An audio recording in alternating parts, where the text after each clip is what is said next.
अंतरायतिमिरोपशान्तये शान्तपावनमचिन्त्य वैभवं तं नरं वपुषि कुञ्जरं मुखे मन्महे किमपि तुम्दिलं महः शरणं करवाणि शर्मदं ते चरणं वाणिचराचरोपजीव्यं करुणामसृणैः कटाक्षपातैः कुरु माम् अम्ब कृतार्थसार्थवाहम् शारदा शारदाम्भोजवदना वदनाम्बुजे सर्वदा सर्वदास्माकं सन्निधिः सन्निधिं क्रियात्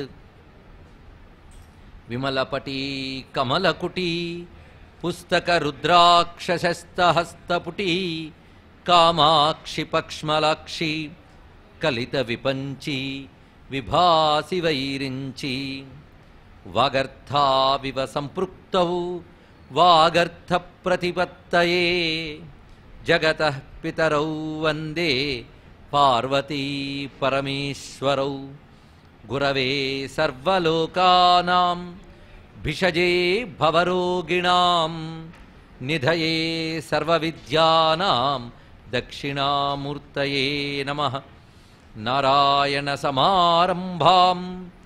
व्यासशङ्करमध्यमाम् अस्मदाचार्यपर्यन्तां वन्दे गुरुपरम्परां नारायणं नमस्कृत्य नरं चैव नरोत्तमं देवीं सरस्वतीं व्यासं ततो जयमुदीरयेत् यज्ञेश अच्युत गोविन्द माधव अनंत केशव कृष्ण विष्णो हृषीकेश वासुदेव नमोस्तुते श्री वासुदेव नमोस्तुते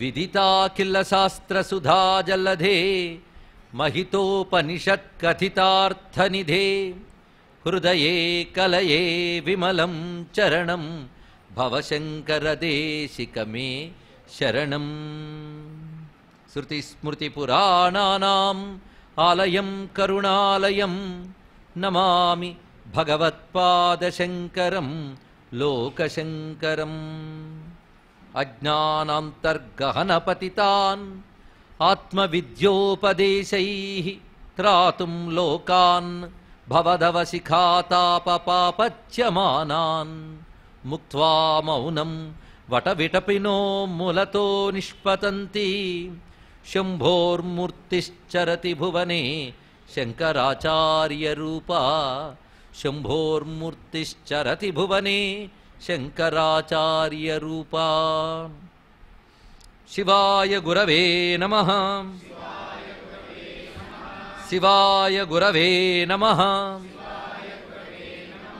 शिवाय गुरवे नमः श्रीमात्रे नमः श्रीमात्रे नमः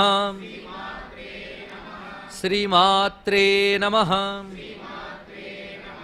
श्री विष्णुरूपाय नमः शिवाय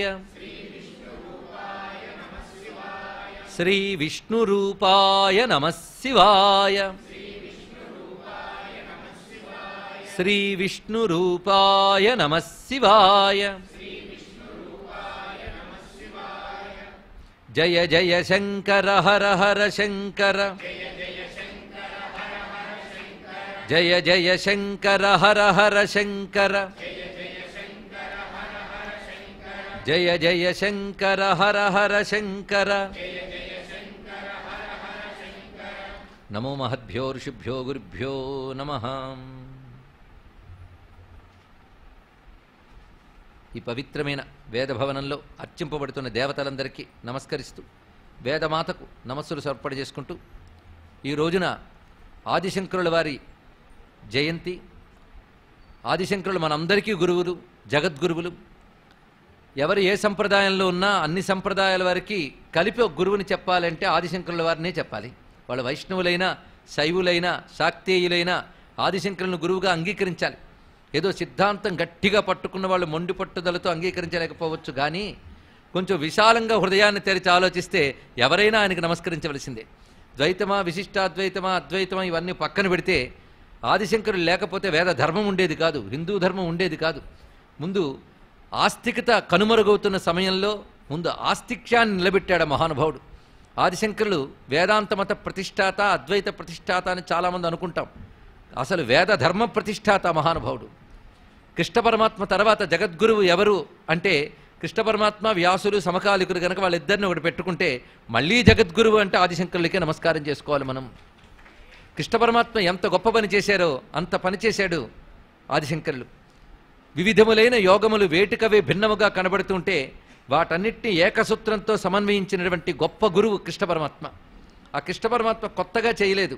ఆయన కూడా వేదైశ్చ సర్వై రహమేవ వేద్యాహ అంటూ ఆయనకు ముందే ఉన్న వేదాన్నే ప్రమాణంగా చూపించాడు కృష్ణ పరమాత్మ. వేదాన్ని ప్రమాణంగా కృష్ణుడు చెప్పినట్టే కృష్ణుడికి పూర్వమే వేదం ఉన్నది. కృష్ణుడితో ప్రారంభం కాలేదు హిందూ ధర్మం. కృష్ణుడికి పూర్వం ఉన్న వేద ధర్మాన్ని నిలబెట్టాడు కృష్ణ పరమాత్మ. ఆయన జగద్గురువు. ఆయన యొక్క అడుగుజాడల్లో ఆయన మాటల్ని పట్టుకుని మళ్ళీ మరొక నారాయణ స్వరూపుడైన వ్యాస భగవానుడు మనకి సమస్తమైన వేదాంత వాంగ్మయాన్ని ఇతిహాస పురాణాదుల రూపంలో అందించారు. ఆ వ్యాస హృదయాన్ని పట్టుకుని మనకు అందించిన వారు భగవత్పాదులు ఆదిశంకరులు. ఈ ఆదిశంకరులు కొందరు లోకంలో అపప్రథ ఏమిటంటే ఆదిశంకరులకి భక్తి లేదు, జ్ఞానమే ఉన్నది అని. అది అజ్ఞానం. జ్ఞానం ఉంటే భక్తి ఉంటుంది, ఉండక తప్పదు. జ్ఞానం ఉన్న చోటు భక్తి ఉంటుంది. ఇంకా భక్తి ఉంది అనుకునేవాడికి జ్ఞానం ఉందో లేదో సందేహం, కానీ భగవజ్ఞానం ఉన్నవాడికి భగవద్భక్తి ఉండి తీరుతుంది. అందుకే జ్ఞానిని కూడా భక్తుల శ్రేణిలోనే చెప్పాడు పరమాత్మ. జ్ఞానీచ భరతర్షభ చదువుకుంటున్నాం. అందుకే శంకర భగవత్పాదుల వారు ప్రతి వారి యొక్క మానసిక స్థాయిని అనుసరించి వారికి తగ్గ తారణోపాయాన్ని అందించారు మహానుభావుడు. ఒకవైపు బాగా ఆలోచించగలిగేటువంటి తెలివి ఉన్న వాళ్ళ కోసం ఆయన వేదాంత భాష్యాన్ని ఇచ్చాడు. ఎందుకంటే అంతఃకరణలో కొందరికి బాగా ఆలోచించే ప్రవృత్తి ఉంటుంది, కొందరికి ఎక్కువ భావించే ప్రవృత్తి ఉంటుంది. భావించే ప్రవృత్తి ఉంటే భక్తి పనికొస్తుంది, ఆలోచించే ప్రవృత్తి ఉంటే జ్ఞానం పనికొస్తుంది. ఆ రెండూ ఒకే అంతఃకరణం యొక్క క్రియలు. అందుకే మహానుభావుడు చక్కగా ఆలోచించగలిగి నిత్య అనిత్య వస్తు వివేకం చేయగలిగేటువంటి ఒక అధికారి అయినటువంటి వాళ్ళు ఉత్తమాధికారుల కోసం ఆ మహానుభావుడు వేదాంత వాంగ్మయాన్ని చక్కగా అరటిపండు ఒలిచి చేతులు పెట్టినట్టు పెట్టాడు. అదే సమయంలో మానవుల యొక్క వివిధ ప్రవృత్తులను అర్థం చేసుకున్నారు. ఎవరు ఏ స్థలంలో ఉన్నారో అక్కడి నుంచి బయలుదేరాలి గనక ప్రతి వారికి కూడా మీ ధర్మ మార్గాల్ని మీరు పాటించండి. ధర్మము ద్వారా చిత్తశుద్ధి ఏర్పడాలి. చిత్తశుద్ధితో కూడినటువంటి అంతఃకరణంతో ఈశ్వరుని ఉపాసన చేయాలి. ఆ ఈశ్వరానుగ్రహం వల్లనే నీకు అద్వైత వాసన, సంస్కారము, మోక్షము లభిస్తుంది అంటూ ధర్మానికి, భక్తికి, జ్ఞానానికి ఉన్న సమన్వయాన్ని చెప్పినటువంటి జగద్గురువులు ఆదిశంకరులు. ఇది గుర్తుపెట్టుకోగలిగితే ఆదిశంకరులు ఏదో జ్ఞాని అని, మిగిలిన వాళ్ళు ఏదో భక్తులని పొరపాటు ఏదైనా ఉంటే దాని నుంచి మనం బయటపడగలం. పైగా మిగిలిన వాళ్ళు వాళ్ళ సంప్రదాయాలకు మాత్రమే గురువులు అవుతారు. ఆదిశంకరులు అన్ని సంప్రదాయాల వారికి గురువయ్యారు. అందుకే ఆదిశంకరుల సంప్రదాయంలో ఉన్న ఎవడైనా ఇతర దేవతల్ని ద్వేషించడు, అది చాలు. ఆదిశంకరుల వల్ల ప్రయోజనం మనం తీస్తే ఇతర దేవతల్ని ద్వేషించం. ఎందుకంటే అద్వైతం అనే గొడుగులో ఉన్న వాళ్ళకి అద్వైతం అర్థమైనా అర్థం కాకపోయినా ఇతరుల్ని ద్వేషించరాదన్న సంస్కారం అర్థమవుతుంది. అందుకే శివభక్తుడైనా విష్ణువుని ఆ శివునితో సమానంగానే గౌరవిస్తారు, విష్ణు భక్తులైన శివుని గౌరవిస్తారు. ఇలా షణ్మతాల మధ్య సమన్వయాన్ని తెలుసుకుంటారు. అందుకు ఆదిశంకరుల యొక్క భక్తి మనకు కలిగి ఉంటే మళ్ళీ హిందూ ధర్మం సమన్వయంతో, సామరస్యంతో గట్టిగా నిలబడగలదు. గనక సమాజానికి ఎవరి సంప్రదాయం ఎవరైనా, ఎవరు గురువు రారుకున్నా మొత్తం హిందూ మతాన్ని కలపాలంటే మాత్రం ఆదిశంకర భగవత్పాదుల వారి యొక్క గురుపాదములే మనకు శరణ్యం అని మనం ఈ సమయంలో మరింత గట్టిగా స్మరణ చేసుకుంటూ, ఆదిశంకరులు ఇచ్చినటువంటి వేదాంత జ్ఞానం ఏదైతే ఉన్నదో అది నేడు బాగా ఆలోచించగలిగే వైజ్ఞానిక శాస్త్రవేత్తలు కూడా అంగీకరిస్తున్నారు. అంటే మన మతము, పూజలు, పునస్కారాలు వీటి గురించి తెలియని వాళ్ళు కూడా మన మతాన్పై గౌరవం కలిగి ఉన్నది కేవలం ఆదిశంకరులు ఇచ్చినటువంటి వేదాంత జ్ఞానం వల్లనే అని మాత్రం తెలుసుకోవాలి. ఇక్కడ ఆయన చెప్పిన మాటలు పట్టుకుని వివేకానంద మొదలైన వారందరూ ప్రపంచవ్యాప్తం చేశారు గనక ఆదిశంకరుల గురుతేజం ఎప్పటికీ మనకు ప్రసరిస్తూనే ఉంటుంది. దానికి మన శంకర పీఠములు సహకరిస్తున్నాయి. ఆదిశంకరులు ఎప్పటికప్పుడు మళ్ళీ ఇంకో ఏదో రూపంలో వస్తూనే ఉన్నారు. నిన్న మొన్నటి వరకు ఈ పృథ్వీపై నడయాడినటువంటి మరొక ఆదిశంకర భగవత్పాదుల వారు అంటే కేవలం 32 ఏళ్ళు ఉండి వెళ్ళిపోయాను, ఇంకా ఎక్కువ ఉండాలి అనుకున్నటువంటి శంకరులు విద్యారణ్యుల వారుగా వచ్చి 120 ఏళ్ళుంటే మళ్ళీ శ్రీ శ్రీ చంద్రశేఖరేంద్ర సరస్వతి స్వామి వారుగా వచ్చి 100 ఏళ్ళు మసలి మొత్తం సంస్కరించారు వైదిక ధర్మాన్ని. ఆ మహానుభావుడు ఎంత చేశారంటే అది కేవలం చంద్రశేఖరేంద్ర సరస్వతి స్వామి వారిపై ప్రవచన సప్తాహం చేసుకోవచ్చు, అంత ఉన్నదండి. నా భాగ్యం ఏంటంటే కాంచీపీఠంలో వారి యొక్క సన్నిధానం వద్ద ఒక 5 రోజులు ప్రవచనం చేయడం జరిగింది అంతే. కానీ ఎంతో తగ్గించుకుని చెప్పాం. విస్తరించి చెప్తే నవాన్నం కూడా చేసుకోవచ్చు, అంత ఉన్నది ఆ మహానుభావం నుంచి మనం పొందవలసిన స్ఫూర్తి. వారి యొక్క కరకమలాల నుంచి కలిగినటువంటి యతీశ్వరుడు శ్రీ శ్రీ శ్రీ జయేంద్ర సరస్వతి స్వామి వారు, శ్రీ శ్రీ శ్రీ విజయేంద్ర సరస్వతి స్వామి వారికి కూడా మనం నమస్కారం చేసుకుంటూ ఆదిశంకరుల గురుతేజం మనల్ని రక్షించుగాక అని ప్రార్థిస్తూ, శంకరులకి ఇష్టమైన దైవం ఎవరు? అయ్యా సర్వసములకి ఇష్టదైవం ఉంటుందా అంటే పరబ్రహ్మమే, అందులో సందేహం లేదు. కానీ ఆయన కొంచెం కృష్ణుడు అంటే మక్కువ ఎక్కువ అని మాకు అనిపిస్తుంది. ఎందుకంటే కృష్ణుడి మాట పట్టుకునే భాష్యం రాశారు భగవద్గీతకి. పై కృష్ణ భక్తి అద్వైతానికి సంపూర్ణంగా సరిపోతుందని చెప్తూ ప్రబోధ సుధాకరం అనే పేరుతో రమ్యమైన గ్రంథాన్ని రచించారు. ఇక్కడున్న అనేక మంది శ్రోతలకి ఒక 2 ఏళ్ల క్రితం 5 రోజులు ప్రవచనం చేయగా విన్నవాళ్ళు చాలామంది ఉన్నారు. ప్రబోధ సుధాకరం అంతా ముందు జ్ఞాన విషయాలు చెప్తూ ఆ అఖండ వైరాగ్యంతో కృష్ణోపాసన ఎలా చేయాలి, కృష్ణుడు వేదాంతం ప్రతిపాదించినటువంటి పరబ్రహ్మము అనేటువంటి ఔపనిషద బ్రహ్మమే శ్రీకృష్ణుడు అనే విషయాన్ని చాలా అద్భుతంగా ప్రతిపాదన చేసిన అంశం మనకు తెలుస్తున్నది. అదేవిధంగా శంకరులు కాలడి నుంచి బయలుదేరేటప్పుడు ఒరిగిపోతున్న కృష్ణమందిరాన్ని తన భుజాలతో పెట్టి నిలబెట్టి అటు తర్వాత బయలుదేరారు ఆయన. అంటే తన అవతార ప్రయోజనం నెరవేర్చడానికి వేసిన మొదటి అడుగు కృష్ణమందిరాన్ని ఉద్ధరించి బయలుదేరారు. తన భుజాలతో కృష్ణ ప్రతిమను తీసి ప్రతిష్ఠ చేసి వెళ్ళారు ఆయన. అదొక ప్రతీకగా అనిపిస్తుంది, ఒక సంకేతముగా అనిపిస్తుంది. కృష్ణుడిని నిలబెట్టి వెళ్ళారంటే కృష్ణుడు ఎవడు? ధర్మస్య ప్రభురచ్యుత. కృష్ణుడిని నిలబెట్టాడు అంటే కృష్ణ రూపమైన ధర్మాన్ని నిలబెడుతున్నాను అని చెప్పడానికి శంకరులు పనిచేశారనిపిస్తుంది. అంతేకాదు చివరిగా బదరీకి వెళితే ఏమైంది? ఆ గంగలో ఉన్నటువంటి నారాయణ విగ్రహం ఆయన ధ్యాన సమాధిలో దర్శనమిస్తే దాన్ని తీసి ప్రతిష్ఠ చేశారు. అందుకే నారాయణుని ప్రతిష్ఠించారు, నారాయణ స్వరూపమైన ధర్మాన్ని జ్ఞానాన్ని ప్రతిష్ఠించారు. వేదము మానవాళికి 2 ఇస్తున్నది, ధర్మము జ్ఞానము. ఆచరణ ఎలా ఉండాలో చెప్పే ధర్మము, ఆలోచన ఎలా ఉండాలో చెప్పేది జ్ఞానము. ఆ 2 వేదం మనకు చెప్తున్నది. ఆ 2టిని ప్రతిష్ఠించిన ఆదిశంకర భగవత్పాదుల వారికి నమస్కారం చేసుకుంటూ, సమస్త మానవాళికి గురువుగా చెప్తూ తరించాలనుకునే ప్రతి వారికి గురువైన ఆదిశంకరులకు నమస్కారం చేసుకుంటూ మనం ఈరోజు కృష్ణతత్వ ప్రతిపాదకమైనటువంటి రాసపంచాధ్యాయిలో పునఃప్రవేశం చేద్దాం. గోపకాంతలు కృష్ణ వియోగంతో, అంతవరకు కృష్ణ పరమాత్మ యొక్క వేణునాదం విని వచ్చిన వారు, కృష్ణునితో సంభాషించి ఆయన అనుగ్రహాన్ని పొందినవారు, ఆయనతో కలిసి విహరించిన వారు, కృష్ణుడు ఎప్పుడైతే వీరిలో ఉన్న సౌభగ మదం, ఆ సౌభాగ్య మదాన్ని చూశాడో ఆయన ప్రశమాయ ప్రసాదాయ తత్రైవ అంతరధీయత, అంతర్ధానమయ్యాడు. అప్పుడు గోపకాంతలు ఒక భావనా తాదాత్మ్యంతో వివిధ భూమికల్లో విహరిస్తున్నారు.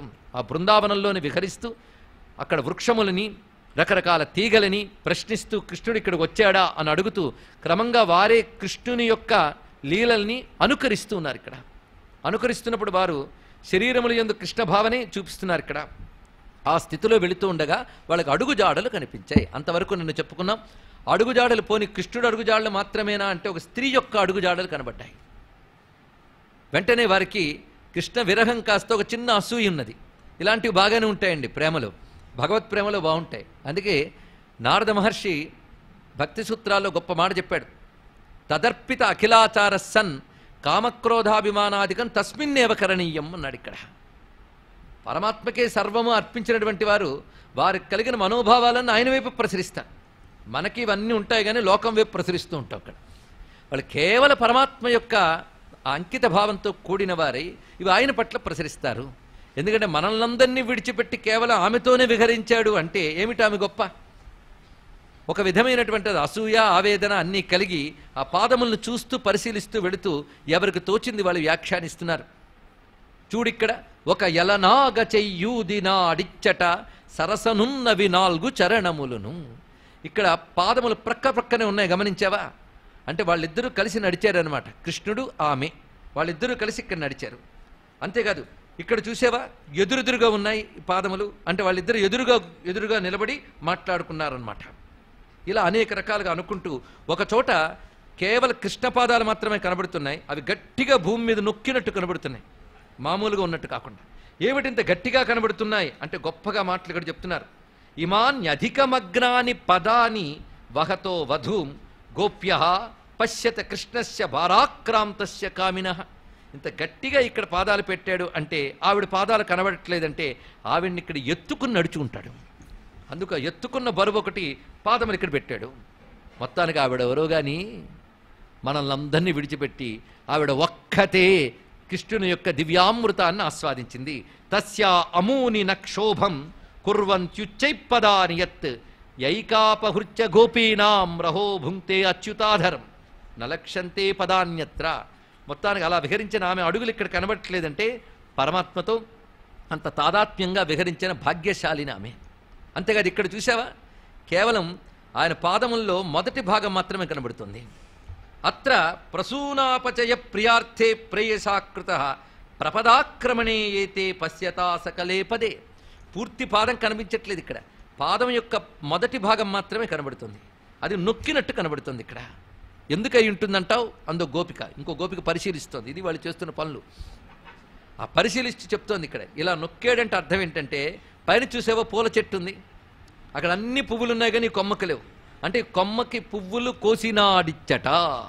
ఇక్కడ పువ్వులు కోయడానికి అలా పైకి ఎచ్చినప్పుడు ఆ పాదములు మొదటి భాగం మాత్రమే ఇక్కడ మోపి ఉంచాడు. ఇలా ఒక్కొక్కటి కూర్చున్న తీరు చూశారు. ఒక చోట ఇద్దరు కూర్చున్న తీరు కనబడింది. ఓహో, ఇక్కడ వాళ్ళు కూర్చున్నారన్నమాట. ఇక్కడ చూడు, కేవలం మోకాళ్ళు పాదముల యొక్క మొదటి భాగం కనబడుతుంది. అంటే ఇక్కడ పరమాత్మ ఒక రకమైనటువంటి మోకాళ్ళ మీద కూర్చున్నాడు. ఏం చేసి ఉంటాడు? బహుశా ఆవిడ కేశాలు అల్లి ఉంటాడు. ఇలా భావిస్తున్నారు. కేశ ప్రసాధనం త్వత్ర కామినాకృతం తాని చూడయతాంతాముపవిష్టమిహ ధ్రువం. ఇలా పరిశీలిస్తూ వెళ్తున్నారు. ఆమె ఎవరు అనేటటువంటిది మాత్రం ఇక్కడ చెప్పకుండా ఆమెతో, ఒక ఆమెతో, ఇక్కడ పదాలు ఏక, యా, అనయా ఇవన్నీ కూడా సర్వనామములు. అంతేగాని ఒక నామాన్ని ఒక రూపాన్ని నిర్దేశించట్లేదు. ఏమిటి ఈ రహస్యం? ఈ రహస్యం తెలియాలంటే మా జయదేవుణ్ణి అడగాలి. యా రమితా వనమాలిన సా విరహే తవదీన కాపి మధురిపుణ. ఈ మాటలు చాలా విశేషమైన మాటలు. సా, యా, కాపి ఈ శబ్దములకు అర్థం ఏమిటి అంటే ఆమె, యవతయో, ఒకానొక ఆవిడ. అంటే ఇది అని నిర్దేశించలేని విషయముల దగ్గర ఈ శబ్దాలు వాడతారు. చితిస్ తత్పదలక్షార్థ, తత్పదలక్షార్థములు. తత్ అంటే అది, స్త్రీలింగంలో చెప్తే ఆమె అనాలి. కానీ ఆమె, అది అనే మాటలు ఎవరికి వాడాలి? అనిర్వచనీయమైన స్వరూపాన్ని చెప్పేటప్పుడు మాత్రమే మాటలు వాడాలి. పరోక్ష విషయంలోనే మాట్లాడాలి, అనిర్వచనీయమైన విషయంలోనే మాట్లాడాలి. ఆవిడ అనిర్వచనీయ అయినటువంటి శక్తి. అందుకే ఇక్కడ ఆ శక్తే రాధాదేవి. అందుకు రాధాదేవి యొక్క పేరుని చెప్పకుండా ఇక్కడ ఈ విధంగా ఏక ఇలాంటి శబ్దములతో, అనయ, కాపి ఇలాంటి శబ్దాలతోనే సుఖయోగిందులు చెప్తున్నారు. ఇప్పుడు రాధని మీరు ఎలా చెప్తారండి అని ఒక సాహితీవేత్త బయలుదేరి రీసెర్చ్ చేశాడు. చేసి భాగవతంలో రాధ అనేది లేదు, తర్వాత వారు కల్పన చేశారు. అరే, దేవతల గురించి సాహితీవేత్తలు మాట్లాడరాదు, అది తెలుసుకోండి. ఇక్కడ దేవత ఉపాసకుడికి అర్థమవుతుంది తప్ప సాహిత్యకారులకు అర్థం కాదు. పైగా ఋషుల గ్రంథాలని మనం నవలలు చదివినట్లు చదవరాదు. వాటికి ప్రత్యేక సంస్కారములు కావాలి. ఎందుకంటే మిగిలిన వాళ్ళు భావించి రాస్తారు, ఋషి దర్శించి రాస్తాడు. అది తేడా ఇక్కడ. ఋషి దర్శిస్తాడు, తపశ్శక్తితో రచిస్తాడు. కనుక ఋషుల రచనలు చూడాలి. భాగవతం శైలి వేరు, భాగవత భాష వేరు, దాని ప్రక్రియ వేరు. అందుకు దాన్ని ఇక్కడ అలా వివరించి చెప్తున్నారు. కానీ ఆ వ్యాసుడే ఇతర పురాణాల్లో ఆమె రాధ అని స్పష్టంగానే తెలియజేశారు. అది మనం సమన్వయించుకోవాలి. అయితే ఈ రాధాతత్వం పురాణాల ఆధారంగా మనం పరిశీలిస్తే దేవీ భాగవతంలో కూడా రాధాతత్వం చెప్పబడుతున్నది. ఉన్నది ఒకటే పరమేశ్వరుడు, ఆయనకున్నది ఒకటే శక్తి. ఆ శక్తితోనే ప్రపంచమంతా నడుపుతున్నాడు. ఇదండి హిందూ మత సర్వస్వం. ఉన్నవాడు ఒకడే భగవంతుడు. ఉన్నవాడు ఉన్నట్టు ఊరుకున్నాడు, ప్రపంచమంతా చేస్తున్నాడు. ప్రపంచం ఒకేలా చేస్తున్నాడా? అనేక రకాలుగా చేస్తున్నాడు. అప్పుడు ఆయన శక్తి అనేక రకాలుగా పనిచేస్తుంది కదా. కానీ అనేక రకాలుగా తన శక్తిని ప్రకటిస్తున్నాడు. ఆయన సృష్టి చేసేటప్పుడు బ్రహ్మ అనిపించుకుంటున్నాడు, అప్పుడు ఆయన శక్తి సరస్వతి అనిపించుకుంటున్నది. ఆయన స్థితికారకుడైనప్పుడు ఆయన విష్ణువు అనిపించుకుంటున్నాడు, ఆ శక్తి లక్ష్మి అనిపించుకుంటున్నది. ఆయన లయకారకుడైనప్పుడు రుద్రుడు, అప్పుడు ఆయన యొక్క శక్తి గౌరీ అవుతున్నది. అదేవిధంగా హిరణ్య గర్భుడై సూర్యరూపుడై ఉన్నప్పుడు ఆయన శక్తి గాయత్రి అవుతున్నది. ఆయన కృష్ణుడైనప్పుడు ఆ శక్తి రాధ అవుతున్నది అన్నారు ఇక్కడ. కానీ పరమేశ్వరుడు ఒక్కడే, ఆయన శక్తి 5 విధములుగా ఉన్నది. ఇందులో మిగిలిన 4 పరిశీలించండి. లోక వ్యవహారం, సృష్టి, స్థితి, లయ, గాయత్రి, వేదమాత. వేదం కూడా లోకం కోసమే, కనుక 4 లోక వ్యవహారమే. కానీ కేవల ఆనందశక్తి, కేవల ప్రేమశక్తి లోక వ్యవహారానికి అతీతం. అందుకు కృష్ణ పరమాత్మ ఆ సమయంలో శంఖాలు, చక్రాలు, గదలు ఏం పట్టుకోడు. ఎందుకంటే అవన్నీ లోక వ్యవహారం కోసం కావాలి. కేవలం వేణువు పట్టుకుని ఉంటాడు మహానుభావుడు, కేవలం నాదమూర్తి అయి. ఇది కూడా తెలుసుకోవాల్సింది. ఆ స్వరూపమే వేరు, కేవల ఆనంద స్వరూపం, కేవల ప్రేమ స్వరూపం. అక్కడ లోక వ్యవహారం లేదు. అంటే లోక వ్యవహారాలు దాటిపోయిన స్థితి అక్కడ ఉన్నది కేవలం ఆయన తన సహజ శక్తి అయినటువంటి ఆనందం. ఆనందాదేవి కల్విమాన భూతాన జాయంతి, ఆనందం. అదే హ్లాదిని శక్తి అని చెప్పబడుతున్నది. కేవల ఆనంద శక్తి, కేవల ప్రేమ శక్తి. ఉదాహరణకి సృష్టి, స్థితి, లయ, సూర్యమండలంలో ఉన్న గాయత్రి తేజస్సు. ఎవరి కోసం ఇవన్నీ చేస్తున్నాడు ఆయన? ఎవరి కోసం? మన కోసం, అంతే కదా. మన కోసం చేయడానికి ఆయనకేం అవసరం? మనకేం చేయడం వల్ల ఆయనకేం మనమేం ఇస్తామా? మనం ఇచ్చిన ఆయనకేం కావాలా? మరెంత ఎందుకు చేస్తున్నాడు? ఇది ఒక్కసారి ఆలోచించండి. ఒక తల్లి పిల్లల కోసం వండుతోంది, ఎందుకు? ప్రేమ, అంతే కదా. అయితే తల్లి అయినా పిల్లల కోసం కొంత, తన కోసం కొంత వండుకుంటుందేమో కానీ పరమాత్మ తన కోసం ఏది చేయట్లేదు, అంతా మన కోసమే చూస్తున్నాడు. పరిశీలించండి ఇక్కడ. బట్ అవసరం ఆయనకి లేదు. కానీ ఇదంతా దేనివల్ల చేస్తున్నాడు ఆయన? ప్రేమ వల్ల. ఆ ప్రేమ పేరు రాధ, అది తెలుసుకోవాల్సింది. కనుక రాధమ్మ ఇన్నిటికీ కారణం ఆవిడే, ఇన్నిటికి అతీతం ఆవిడ. కనుక ప్రేమ, ఆనందం ఈ రెండిటి యొక్క స్వరూపమే హ్లాదినీ శక్తి అయిన రాధాదేవి. ఇది ఎంతవరకు లోక వ్యవహారాలతో, విషయవాంఛలతో మనస్సు ముడిపడి ఉంటుందో అంతవరకు ఆ తత్వం అర్థం కాదు. ఇది తెలుసుకోవాల్సింది. అందుకే ఏదైనా అర్థమవుతుంది కానీ రాధాతత్వం మాత్రం అర్థం కాదు. బ్రహ్మదేవుడు అంతటి వాడికి 60 వర్ష సహస్రాణి 60,000 సంవత్సరాలు తపస్సు చేస్తే రాధాదేవి యొక్క పాద నఖం కనబడిందంతే ఇక్కడ.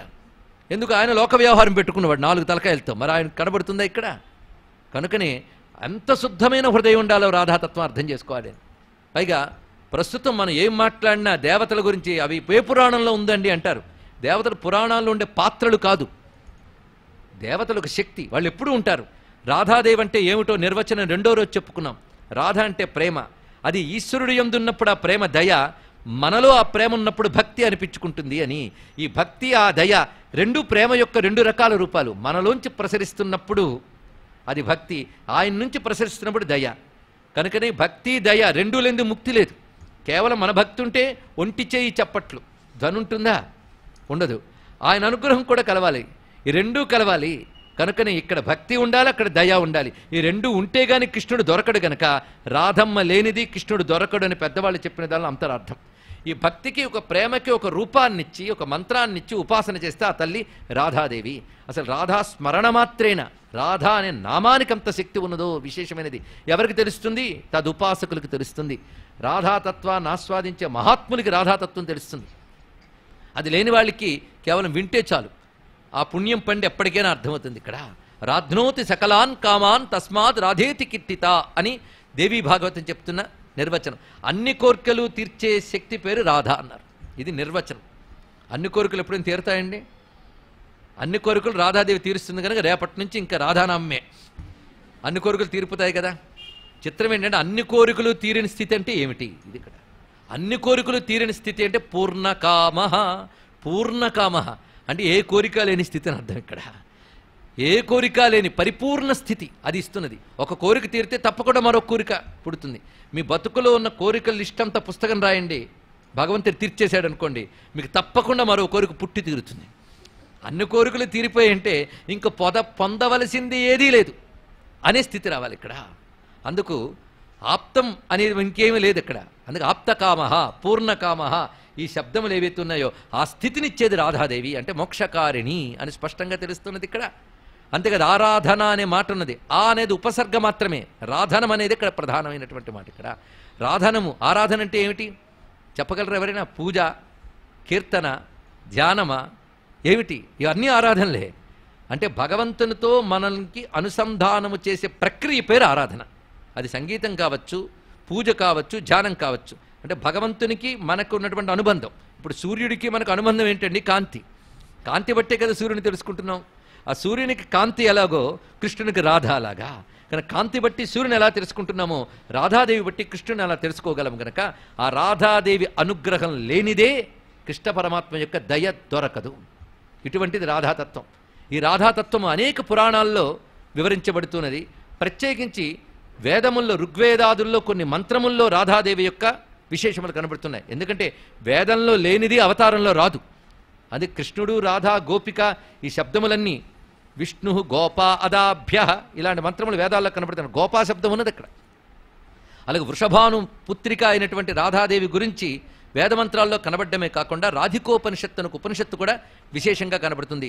రాధా తాపినీయోపనిషత్తు ఉన్నాయి, గోపాల తాపినీయోపనిషత్తు ఉన్నాయి. ఇవన్నీ కూడా ఉపాసనా ప్రక్రియలు. కృష్ణుడు అసలు ఒకడు ఉన్నాడు అని అంగీకరించిన వాళ్ళు చాలామంది ఉన్నారు. అలాంటి పాపాత్ములు ఎలాగో రాధాదేవి ఉనికిని కూడా అంగీకరించిన వాళ్ళు ఉండవచ్చు. కానీ రాధాదేవి ఉనికి పురాణముల యందు స్పష్టముగా చెప్పబడుతున్నది బ్రహ్మవేత్తాది పురాణాల్లో. అయితే ఈ రాధా తత్వాన్ని భక్తితో రంగరించి మంత్రంతో కలిపి మాకు చెప్పిన మా గురువులు మా నాన్నగారే. ఈ సమయంలో ఒక్కసారి వాడిని తలంచుకోవాలి. అంతానంత సురూపం ములతో అలరునదే రాధ, స్వంతస్థయునై సంయమి వరులకు సత్య సుఖద రాధ, కృష్ణ ప్రియ శ్రీ కృష్ణ హృదంతర కృష్ణ కృష్ణ రాధ, కృష్ణారాధన తత్పర సతతా కృష్ణ కృష్ణ రాధ అంటూ రాధాతత్వాన్ని బ్రహ్మవివర్తాన్ని తెలుగులో రచిస్తూ మా నాన్నగారు చెప్పిన వాక్యములు ఈ సమయంలో గుర్తు తెచ్చుకుంటున్నాం. రాధాతత్వం అనేక రకాలుగా కనబడుతున్నది. అయితే ఆ రాధాతత్వాన్ని ఇక్కడ సుఖయోగింద్రుడు ఎందుకు చెప్పలేదు? ఆమె రాధని చెప్పవచ్చు కదా. ఇక్కడ 2 కారణాలతో చూద్దాం. ఒకటి ఔచిత్యము, రెండవది సుఖయోగింద్రుడి తత్వము. రెండూ పరిశీలించాలి. ఇక్కడ రాధ చెప్పలేదంటే మరి ఆమె ఎవరు? ఆమెను రాధ అనుకుంటే తప్పేముంది? ఆమె రాధయే. రాధ ఎలా వచ్చిందో నేను చెప్పుకున్నాం. గోలోకంలో పరమాత్మతో నిత్యం ఉంటుంది ఆ తల్లి. ఎవరైతే కృష్ణ భక్తులై ఇటువంటి గోపికాభావంతో కూడినటువంటి అనన్య భక్తులై ఉంటారో వారికి గోలోకవాసం ఇస్తుంది తల్లి. అప్పుడు రాసమండలంలో ప్రవేశింపజేస్తుంది ఆ తల్లి. ఇతడు యోగ్యుడు అంటేనే వాడిని ప్రవేశింపజేస్తుంది. రాసమండలంలో ప్రవేశించాలంటే మాత్రం గోపీభావం ఉంటే కానీ ప్రవేశించలేరు, తెలుసుకోండి. ఒకప్పుడు నారదుల వారు రాసమండలంలో దూరుతామంటే వీల్లేదన్నట్టు. ఇక్కడ రాసమండలం గేటు దగ్గర లలితా విశాఖ మొదలైన వాళ్ళు ఉంటారు, వీల్లేదని చెప్పారు. అప్పుడు ఆయన గోపీభావాన్ని పొంది స్త్రీ రూపం ధరించి లోపల ప్రవేశించాడు. ఎందుకంటే పురుషో విష్ణురిత్యుక్త స్త్రీప్రాయమితరం జగత్. ప్రకృతి అంతా స్త్రీ స్వరూపమే. ప్రకృతి పరమాత్మను అధీనమై ఉన్నది. కానీ ప్రకృతిలోని జీవులందరూ స్త్రీభావాన్ని పొందాలి. అప్పుడు పరమాత్మ యొక్క అనుభూతిని వీళ్ళు పొందగలరు. ఆఖరికి ఒకసారి శివుడు, ఆయనకేముందండి, విష్ణువుకి అభిన్నుడు, ఆయనకి రాసలీలలో ప్రవేశించాలనిపించింది. ఆయన బయలుదేరాడు. ఈ మగరాయుడు రావడానికి వీల్లేదన్నట్టు లలితా విశాఖ. అప్పుడు ఆయన గోపి వేషం వేసుకు వెళ్ళాడు. తెలుసా, శివుడంతటి వాడు కూడా గోపి వేషం వేసుకుని వెళ్ళగలిగాడు. ఈ విషయం మీకు తెలియాలంటే బృందావనానికి వెళ్ళండి. అక్కడ గోపేశ్వర్ మహాదేవ్ అని శివాలయం ఒకటి ఉన్నది. సాయంత్రం వరకు శివుడికి అభిషేకాలు అన్నీ జరుగుతాయి. సాయంత్రం అయితే ఆయన గోపి వేషం వేసేస్తాడు. చిత్రం, ఆయన గోపి వేషం వేసుకుంటాడు. అంటే కృష్ణ రాసానుభవం కోసం ఎంతమంది తప్పించారో తెలుసుకోండి. ఇక్కడ దేవతలు, ఋషులు, వేదమంత్రములు నిరంతరం. ఒక రాసలీల కృష్ణుడు అవతరించిన కాలంలో జరిగిన ఒక రాత్రి లీల కాదు, అది నిత్యలీల, నిత్యరాసలీల. అది నేటికీ జరుగుతూనే ఉంటుంది. బృందావనం యందు సూక్ష్మ భూమికలో జరుగుతూ ఉంటుంది. దానిలో ప్రవేశించడానికి యోగ్యత కలిగిన గోపికలు ఎప్పుడూ ప్రవేశిస్తుంటారు. అలా గోలోకమునందు అనేక రకాల రాసమండలాలు ఉన్నాయి. ఆ రాసమండలాల తీరు ఎలా ఉంటుంది?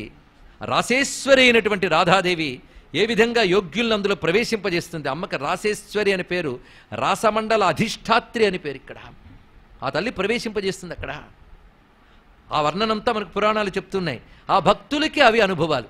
అందుకే భగవంతుడు ఎవరికి సత్యం అంటే ఆ భక్తుడికి సత్యం. ఇది తెలుసుకోండి. రీసెర్చ్ స్కాలర్స్ కాదు, తెలుసుకోండి. ఇక్కడ స్కాలర్స్ తలకాయలు ఇక్కడ దగ్ధం అవ్వాల్సిందే తప్ప భగవంతుడిని అందుకోలేవు, తెలుసుకోవాలి. ఇక్కడ భగవంతుడిని అందుకోవాలి అంటే దానికి ఒక ప్రత్యేకమైన సంస్కారం కావాలి, ఉపాసన కావాలి.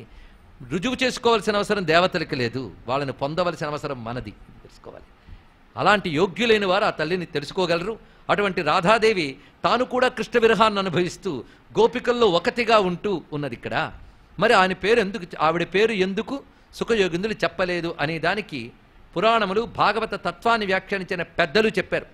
రాధా నామోక్తి మాత్రేణ మూర్ఛా షాణ్మాసికీ భవేత్ అతనోచ్చారిత స్పష్టం పరీక్షిద్ధిత కృన్ముని. ఇది చెప్పారు ఇక్కడ. గత జన్మల సంస్కారం సుఖయోగింద్రుడు మనం చెప్పుకున్న అనేక జన్మల రాధాకృష్ణ ఉపాసన వల్ల ఈ జన్మలో ఆయన ఏమయ్యాడు? బ్రహ్మజ్ఞుడైపోయాడు, అవధూత అయిపోయాడు, బ్రహ్మానుభవం పొందాడు, బ్రహ్మైవ భవతి అనే స్థితిలో ఉన్నాడు. ఆయన కానీ రాధ అని పేరు ఉచ్చరిస్తే సమాధిలోకి వెళ్ళిపోతాడు. భావతాదాత్మ్యంతో మహాత్ముల సమాధిస్థితిని పొందుతారు. రాధ, గోవర్ధనం, రాసం, బృందావనం, గోవింద, గోపి, ఈ పేర్లు వింటే రామకృష్ణ బ్రహ్మ సమాధిలోకి వెళ్ళిపోయేవారు. ఆ రుచి వాళ్ళకి తెలుస్తుందండి. ఇక్కడ వాళ్ళ గోపీభావం ఉంది గనక ఆ సమాధి స్థితికి వెళ్ళిపోతాననే భయంతో రాధ పేరు అనలేదు. సుఖయోగింద్రులు అంటే మళ్ళీ సమాధిలోకి వెళ్ళిపోతారు. మళ్ళీ సమాధి నుంచి బయటపడడానికి 6 నెలలు పడుతుందిట. మూర్ఛా షాణ్మాసికి భవేత్, 6 నెలలు పడుతుంది. అందుకే అతనోచ్చారిత స్పష్టం, అందుకే స్పష్టంగా అనలేదు సుఖయోగింద్రులు. ఎందుకు అనలేదు అంటే తాను సమాధిలోకి వెళ్ళిపోతే 7 రోజుల్లో తరించవలసిన పరీక్షిత్ గతి ఏమిటి? అందుకే పరీక్షిత్ హితకృన్ముని, పరీక్షిత్ హితాన్ని కోరి ఆ మహానుభావుడు రాధానామాన్ని నా ఉచ్చారిత స్పష్టం, అంటే స్పష్టముగా ఉచ్చరించలేదు. చాలా గొప్పగా చెప్పారండి. అంటే అస్పష్టంగా ఉచ్చరించాడు అనమాట. ఎక్కడ ఉచ్చరించాడో వెతికితే ఆ ఏక, స, కాపి, యా ఈ మాటలన్నీ కూడా అనిర్వచనీయమైనటువంటి ఆ తల్లిని చెప్తూ అస్పష్టంగాను స్పష్టపరిచాడు. ఎక్కడ అంటే అనయారాధితో నూనం భగవాన్ హరిరీశ్వర ఎన్నో విహాయ గోవింద ప్రీతో యామనయద్రహ. అక్కడున్నదండి ఈ శ్లోకంలో రాధాదేవి ఉంది, పరిశీలించనిది అక్కడ. అందుకే స్పష్టంగా చెప్పలేదంటే ఇక్కడ పెట్టాడనమాట దాన్ని. అనయా ఆరాధిత అనూనం, ఆమె చేత ఈ కృష్ణుడు బాగా ఆరాధింపబడ్డాడు. అనూనం ఏమాత్రం తక్కువ లేకుండా, పూర్ణం అని అర్థం. ఇక్కడ పరిపూర్ణముగా ఆరాధింపబడ్డాడు అంటే కృష్ణతత్వం పూర్ణముగా ఆస్వాదించగలిగే తల్లి రాధాదేవి మాత్రమే. మిగిలిన గోపికలు రాధాదేవి కిరణాలు అన్నారు చూడండి. ఎందుకంటే ప్రేమయే రాధ అయినప్పుడు మనలో భక్తి అనే ప్రేమ ఉంటే కిరణం ఉన్నట్టేగా. అందుకు ప్రతి గోపిక రాధాదేవి యొక్క కిరణమే. అదొకట అందమైనటువంటి మాట ఇక్కడ. అనయా ఆరాధిత అనే మాటలో రాధాదేవి నామం నిక్షిప్తమైంది. ఎందుకంటే రాధా శబ్దానికి అర్థం చెప్తూ ఉపనిషత్తు చెప్తున్నటువంటి మాట, కృష్ణం సమారాధయతి సదా ఇతి రాధా కృష్ణేన ఆరాధ్యతేతి రాధా అన్నారు ఇక్కడ. అంటే కృష్ణుని ఎప్పుడు ఆరాధిస్తోంది, కృష్ణుడి చేత ఆరాధింపబడుతుంది. ఈ ఆరాధన అనే పద్ధతి మనం లోకంలో చూసే భార్యాభర్తల బంధము వంటిది కాదు. అందుకే రాధాకృష్ణులు రుక్మిణీ కృష్ణులు వంటి ఒక ధార్మికమైన బంధం కాదు, అలాగని అధార్మికం కాదు. తెలుసుకోండి ఇక్కడ ధర్మాధర్మ అతీతమైనటువంటి తత్వం అది. అది చంద్రచంద్రికయోరివా అని చెప్పినట్లుగా ఆ రాధాకృష్ణుల అభేద స్వరూపము. ఆ సామరస్య తత్వాన్ని అర్థం చేసుకోగలిగితే, అందుకే మన రుక్మిణీ కళ్యాణాల్లో ఉండదు. అయితే రాధా కళ్యాణం లేదో ఉంది. గర్గభాగవతంలో రాధా కళ్యాణం చాలా గొప్పగా వర్ణించారు. ఆ భక్తులు ఇప్పటికీ చేస్తారు. ముఖ్యంగా మన దక్షిణాది భక్త శ్రేణిలో హరిదాస్జీ మహారాజ్ అనే మహాత్ములు ఉన్నారు. ఆయన రాధా కళ్యాణం అనేది చేసేటప్పుడు ఆయన చేసే కృష్ణ గానంతో అసలు కృష్ణుడు అక్కడ కనబడతాడండి. బృందావనాన్ని తీసుకొచ్చి కూర్చోబెడతాడని ఎక్కడ గానం చేసినా. లక్షలాది మంది భక్తులు ఆయనతో తాదాత్మ్యం చెందుతారు. ఎందరినో గోపికల్ని చేసేసిన పెద్ద గోపిక హరిదాస్జీ మహారాజ్. ఈరోజు వారిని స్మరించుకుని మనం ధన్యమవుతున్నాం. వారి భజన చిత్రం ఏంటంటే చంద్రశేఖరేంద్ర సరస్వతి స్వామి వారికి అత్యంత ప్రీతిపాత్రులైన వారి స్మరణ కూడా చేస్తారు ఆయన మహాత్ములు. వారికి భేదం లేదు, కానీ రాధాకృష్ణ భక్తి మెండు. ఆయన ఎన్ని రాధా కళ్యాణాలు చేయించారు. రాధా కళ్యాణం ప్రత్యేకమైన పద్ధతి. అది నేను ఇప్పుడు వివరించాను, ఎందుకంటే నా బాధ్యత రాసపంచాధ్యాయ చెప్పడమే. మీరు కేవలం రాధాకృష్ణుల గురించి వినాలంటే దానికి మళ్ళీ పట్టుకోవాలి వారం 10 రోజులు. మీకు ఆసక్తి ఉండాలి, అప్పుడు ఆ శక్తి అదే ఇస్తుంది ఆ తల్లి. ఇది మనం పరిశీలించవలసింది. అందుకే ప్రధానంగా రాసపంచాధ్యాయులో రాధాదేవి గూఢనాయిక. అది ఇక్కడ భాగవతంలో తల్లి గూఢనాయిక. రహస్ రాధా రాసం 3 రకారాలు చాలా ముఖ్యం. అందుకే రహస్యముగా ఆస్వాదించింది. రహస్యం అంటే అర్థం అప్రకటం, అది ప్రకటింపబడేటువంటి స్వరూపం కాదు, అత్యంత గూఢమైనది. అది ఇక్కడ ప్రీతో యామనయద్రహ అనే మాటలో చెప్పారు. అందుకే రాధ రహస్యం, రాసము రహస్యం. రహస్య విద్యలవి. రహస్య విద్యలు అంటే ఏమిటి? ఇంద్రియాలతో తెలుసుకోలేనటువంటి విద్యలు రహస్య విద్యలు. ఎన్ మనసా నమనుతే, మనస్సుతో ఇంద్రియాలతో తెలుసుకోలేని ఒక రహస్య అనుభవం అది ఇక్కడ. అటువంటి ఇంద్రియాతీతమైన భగవద్ అనుభవ స్వరూపమే రాధాదేవి ఇక్కడ. ఒకరినొకరు ఆరాధించుకుంటారు. ఈ ఆరాధనలో ఒక్కొక్కడు కృష్ణుడు ఆవిడ పాదం పట్టుకుంటాడు. అబ్బే తప్పు కదండి, భార్య భర్త పాదం పట్టుకోకూడదు కదా అంటాం మనం. ఇందాక చెప్పినట్టు, నిన్న చెప్పినట్టు ప్రవృత్తి మార్గంలో ఇవన్నీ అఘోరించాలి. ప్రవృత్తి మార్గంలో ఇవన్నీ ఉంటాయి, కానీ పరమాత్మ దగ్గర ఇవన్నీ దాటిపోతాయండి అక్కడ వీళ్ళ లెక్కల్లో. అందుకే మహానుభావుడు స్మరగరళ ఖండనం మమ శిరసి మండనం దేహి పద పల్లవముదారం ప్రియే చారుశీలే సపది మదనానలో దహతి మమ మానసం అన్నాడు మహానుభావుడు. కథ చెప్తారు పెద్దలు. జయదేవుడు సరిగ్గా ఇక్కడికి వచ్చేటప్పటికి దేహి పదపల్లవం అని తాదాత్మ్య స్థితిలో రాసి మళ్ళీ ఒక్కసారి లౌకికంగా ఆలోచించి ఔచితీభంగం చేశాను అన్నాడు ఇక్కడ. ఎందుకంటే నాయకునికి అనుకూలముగా ఉండేటప్పుడు నాయిక పాదం నాయకుడి శిరస్సు మీద పెట్టడం అనేటువంటిది ఔచితీభంగం, ధర్మవిరుద్ధం, తప్పు అని కొట్టివేశాడు ఆయన. కొట్టివేసి మనస్సు బాధపడి ఎక్కడికి వెళ్ళాడు ఆయన ఆలోచన చేయడానికి. ఈ లోపల సాక్షాత్ కృష్ణుడే జయదేవుడి వేషంలో వచ్చి ఆ తాళపత్రం అందుకుని మళ్ళీ దాన్ని పరిశీలించి యథాతథంగా రాసి ఇది కరెక్ట్ అని చెప్పి వెళ్ళిపెట్టి ఇక్కడ చూడండి. ఇక్కడ ఇప్పటికి బృందావనం వెళితే కృష్ణ పరమాత్మ రాధాదేవి పాదం పట్టుకుని కన్నీళ్లు కారుస్తున్నటువంటి ఒక అద్భుతమైన చిత్రపటం ఇక్కడ చూడడం జరిగింది. ఇది ఎవరికి తెలుస్తుంది అంటే ఆ రసోపాసన చేసేవాళ్ళకి తెలుస్తుంది. రసోపాసన స్థితి రహస్యం. అది మామూలు లెక్కల్లో అందదు. అది విన్నాంకనంగా ఎవరో కాళ్ళు తెచ్చి నెత్తిన పెట్టుకునే ప్రయత్నాలు ఇతరులు చేయకూడదు. రాధాకృష్ణులకు మాత్రమే సరిపోతుంది అంతా కూడా ఇక్కడ. అందుకే దివ్యమైన భావంలో కృష్ణం సమారాధయతి కృష్ణేన ఆరాధ్యతే ఇది అన్నారు ఇక్కడ. ఇంత అందమైన మాట తీస్తే కృష్ణుడి చేత ఆరాధింపబడుతున్నది, కృష్ణుని ఆరాధిస్తున్నది, అది రాధాదేవి యొక్క తత్వం ఇక్కడ. అటువంటి ఆ రాధాదేవి యొక్క పాదముల జాడ వాళ్ళకు కనబడింది, వాళ్ళలో ఒకటిగానే ఉంది. ఇలాగా ఒక కారణం చేత సుఖయోగింద్రుడు చెప్పలేదు. రెండవ కారణాన్ని కూడా చూద్దాం ప్రతిదీ కూడా. ఎందుకంటే ఒక గ్రంథానికి ఒక సంప్రదాయం ఉంటుంది, ఆ సంప్రదాయం ప్రకారంగా చూడాలి. సాహితీవేత్తలు కూడా తృప్తి పడే కారణం చెప్తున్నాను ఇక్కడ. ఎందుకు చెప్పలేదు రాధమ్మ పేరు నేరుగా? మొదటిదేమో సమాధి ఉపాసన రహస్యం, వాళ్ళు ఒప్పుకోరుగా నాస్తిక సాహితీవేత్తలు. ఇంకొక కారణం చూద్దాం, ఔచిత్యం. ఔచిత్యంలో రాధమ్మ పేరు చెప్పలేదు అని మనం అంటున్నామే కానీ ఏ గోపిక పేరు చెప్పారో చెప్పండి ఇక్కడ. ఏ గోపిక పేరు చెప్పారని భాగవతం వెతకండి, మొత్తం ఒక్క గోపిక పేరు కూడా చెప్పలేదు ఇక్కడ. అంటే గోపికలు ఎవరి పేర్లు చెప్పలేదు కనుక ప్రత్యేకించి రాధమ్మ పేరును కూడా చెప్పలేదు, అదో పద్ధతి. గోపికల పేర్లు ఇవి చెప్పలేదు. ఎందుకు చెప్పలేదు? గోపికకి గోపిక అనేదే పేరు తప్ప వాళ్ళకంటూ ప్రత్యేక నామరూప అభిమానం లేదు, అది తెలుసుకోవాలి ఇక్కడ. నామరూప అభిమానం లేదు అక్కడ. అందుకే ఫలానా ఆమె అంటే మళ్ళీ నామరూపాలు అయిపోయి.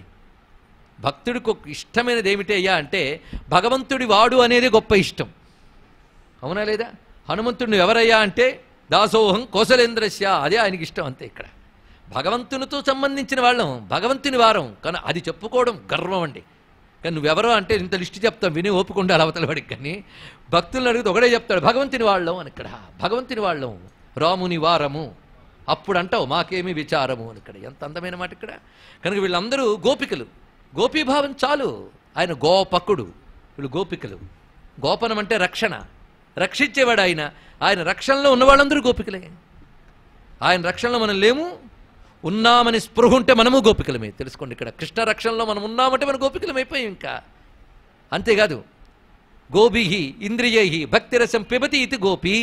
సర్వేంద్రియములతో కృష్ణరసాన్ని పానం చేస్తే వారే గోపిక అని నిర్వచనాన్ని మనం చెప్పుకున్నాం. గోపీభావం తెలిస్తే కానీ రాసలీలలో ప్రవేశం టికెట్ లేదు కనుక మొదటి రోజు చెప్పుకున్నాం ఈ అర్థాన్ని ఇక్కడ.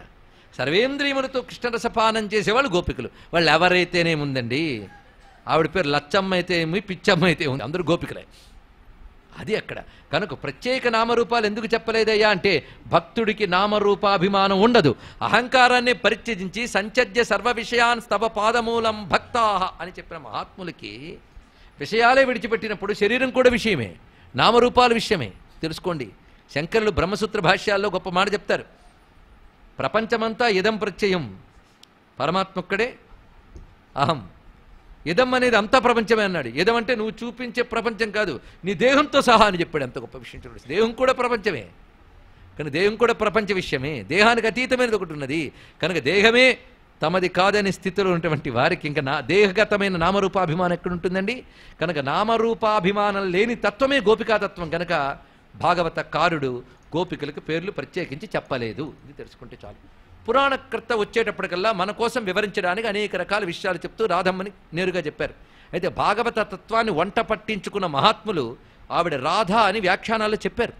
చెప్పినది ఇక్కడ చెప్తున్నా కానీ లేనిదేది చెప్పట్లేదు. అయితే చెప్పినవన్నీ తెలుసుకుని చెప్పడమా? అంతేకాదు, చెప్పినవన్నీ తెలుసుకుని సాధన చేసుకుని అనుభూతులకు తెచ్చుకుని చెప్పాలి. లేకపోతే ఏం ప్రయోజనం ఉంటుందండి ఇక్కడ? ఆ అనుభూతులకు తెచ్చుకున్నప్పుడు ఆయన ఏమి స్ఫురింపు చేస్తాడో అవి ఇక్కడికి వస్తాయి. ఒక మహానుభావుడు ఉన్నాడు, నారాయణ భట్టాత్రి అని. ఆయన భాగవతాన్నంతటి తిరిగి చెప్పాడు. ఆయన 1000 శ్లోకాల్లో నారాయణీయం. ఆయన రాసలీలు వచ్చేటప్పటికల్లా మురిసిపోతాడు. ఆయన రాకుండా రాసలీలు పూర్తి కాదులండి, ఎందుకంటే ఆయన గోపిక, ప్రతి భక్తుడు గోపిక. ప్రహ్లాదుడు మొదలుగురు భక్తులందరూ గోపికలే. ఆ మహానుభావుడు నారాయణీయం రాసేటప్పుడు మాత్రం సరిగ్గా ఈ భాగాన్ని రాశాడు. ఆయన రాసినప్పుడు ఆవిడతో కృష్ణుడు వెళ్ళాడు అన్నప్పుడు సుఖయోగింద్రులు ఆమె నూరుకున్నారు. కానీ నారాయణ భట్టాత్రి మాత్రం నేరుగా చెప్పాడు. చూడండి, రాధాభిధాం తావదజాత గర్వాం అతిప్రియాం గోపవధూం మురారే భవానుపాదాయ గతో విదూరం తయా సహస్వైర విహారకారి. ఇక్కడ రాధాభిధాం అని చెప్పాడు. ఇక్కడ మిగిలిన వాళ్ళందరూ కొంత పరమాత్మకి భిన్నభావం ఉంది గనక నేను అనే అహం వాళ్ళకు వచ్చింది. ఈవిడ అభిన్నురాలు కనుక ఆవిడికి అప్పటికి రాలేదు అహం అనే భావము. కనుక ఆవిడని మాత్రమే తీసుకుని వెళ్ళాడు. రాధాభిధాం తావదజాత గర్వాం అతిప్రియాం గోపవధూం. ఆ రాధాదేవి గోపకాంతంలో ఒకటిగానే వచ్చింది ఆవిడ. ఆవిడని తీసుకువెళ్ళాడు ఎందుకంటే అజాత గర్వాం గనక. అంతేకాదు అతి ప్రియా, మిగిలిన వాళ్ళందరికంటే ఆవిడ ఎక్కువ, ఎందుకంటే ఆవిడ నిత్య సిద్ధ, వీళ్ళందరూ సాధనా సిద్ధులు, ఇంటికి తేడా లేదు. అది దానికున్న ప్రత్యేకత. ఆ విధంగా రాధాదేవి స్మరణ ఇక్కడ సుఖయోగింద్రులు తెలియజేశారు. అందుకే భాగవతంలో రాధాదేవి గూఢనాయిక అంటారు. ఇక్కడ గూఢనాయిక. ఈ మధ్య బృందావనంలో వెళ్ళినప్పుడు, అక్కడ కొంతకాలం సాధన కోసం వెళ్ళినప్పుడు, అక్కడ బృందావన సాహిత్యంలో ఒక గ్రంథాన్ని చూడడం జరిగింది. అది సంస్కృతంలోనూ ఉన్నది, వ్రజ హిందీలో కూడా ఉన్నది. అందులో చిత్రం ఏంటంటే భాగవతం మొదట్టుండి చివరి వరకు రాధ ఎక్కడెక్కడుందో రీసెర్చ్ చేసి చూపించాడు మహానుభావుడు. దానికి సంబంధించిన పదజాలములు తెలియాలి, తెలిస్తే పట్టుకోవచ్చు. అంటే మొత్తం భాగవతం అంతా ప్రవహిస్తున్నది రాధాదేవి.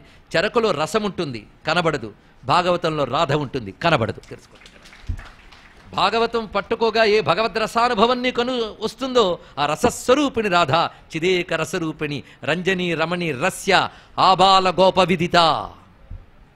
అది బదరీ ద్వారకా పీఠాధీశ్వరులు మహానుభావులు శ్రీ స్వరూపానంద వారు కాశీక్షేత్రంలో వారు మాట్లాడుతున్నప్పుడు నేను విన్నాను. లలితా సహస్రంలో రాధాదేవి ఎక్కడుందంటే ఆబాల గోప విదిత, ప్రేమరూప ప్రియంకరి, రంజని రమణి రస్య చెప్పారు ఆయన. విశేషంగా చూడండి, ఆబాల గోప విద్త ఆవిడే రహస్యంగా కూర్చుంది. ఆవిడే దిగొచ్చేసింది, దిగొచ్చి గోపికల్లో గోపిల్లా తిరిగింది.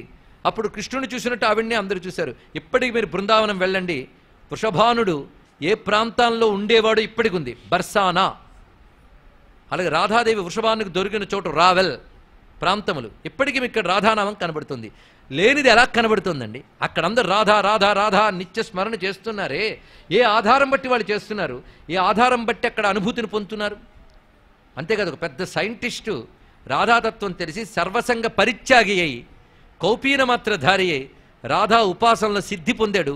ఆయన వెనకాల కొన్ని వేల మంది భక్తులు సంచరిస్తుంటారు బృందావనంలో. ఇలాంటి రాధోపాసన రహస్యాలు నేటికి ఉన్నాయి బృందావనంలో.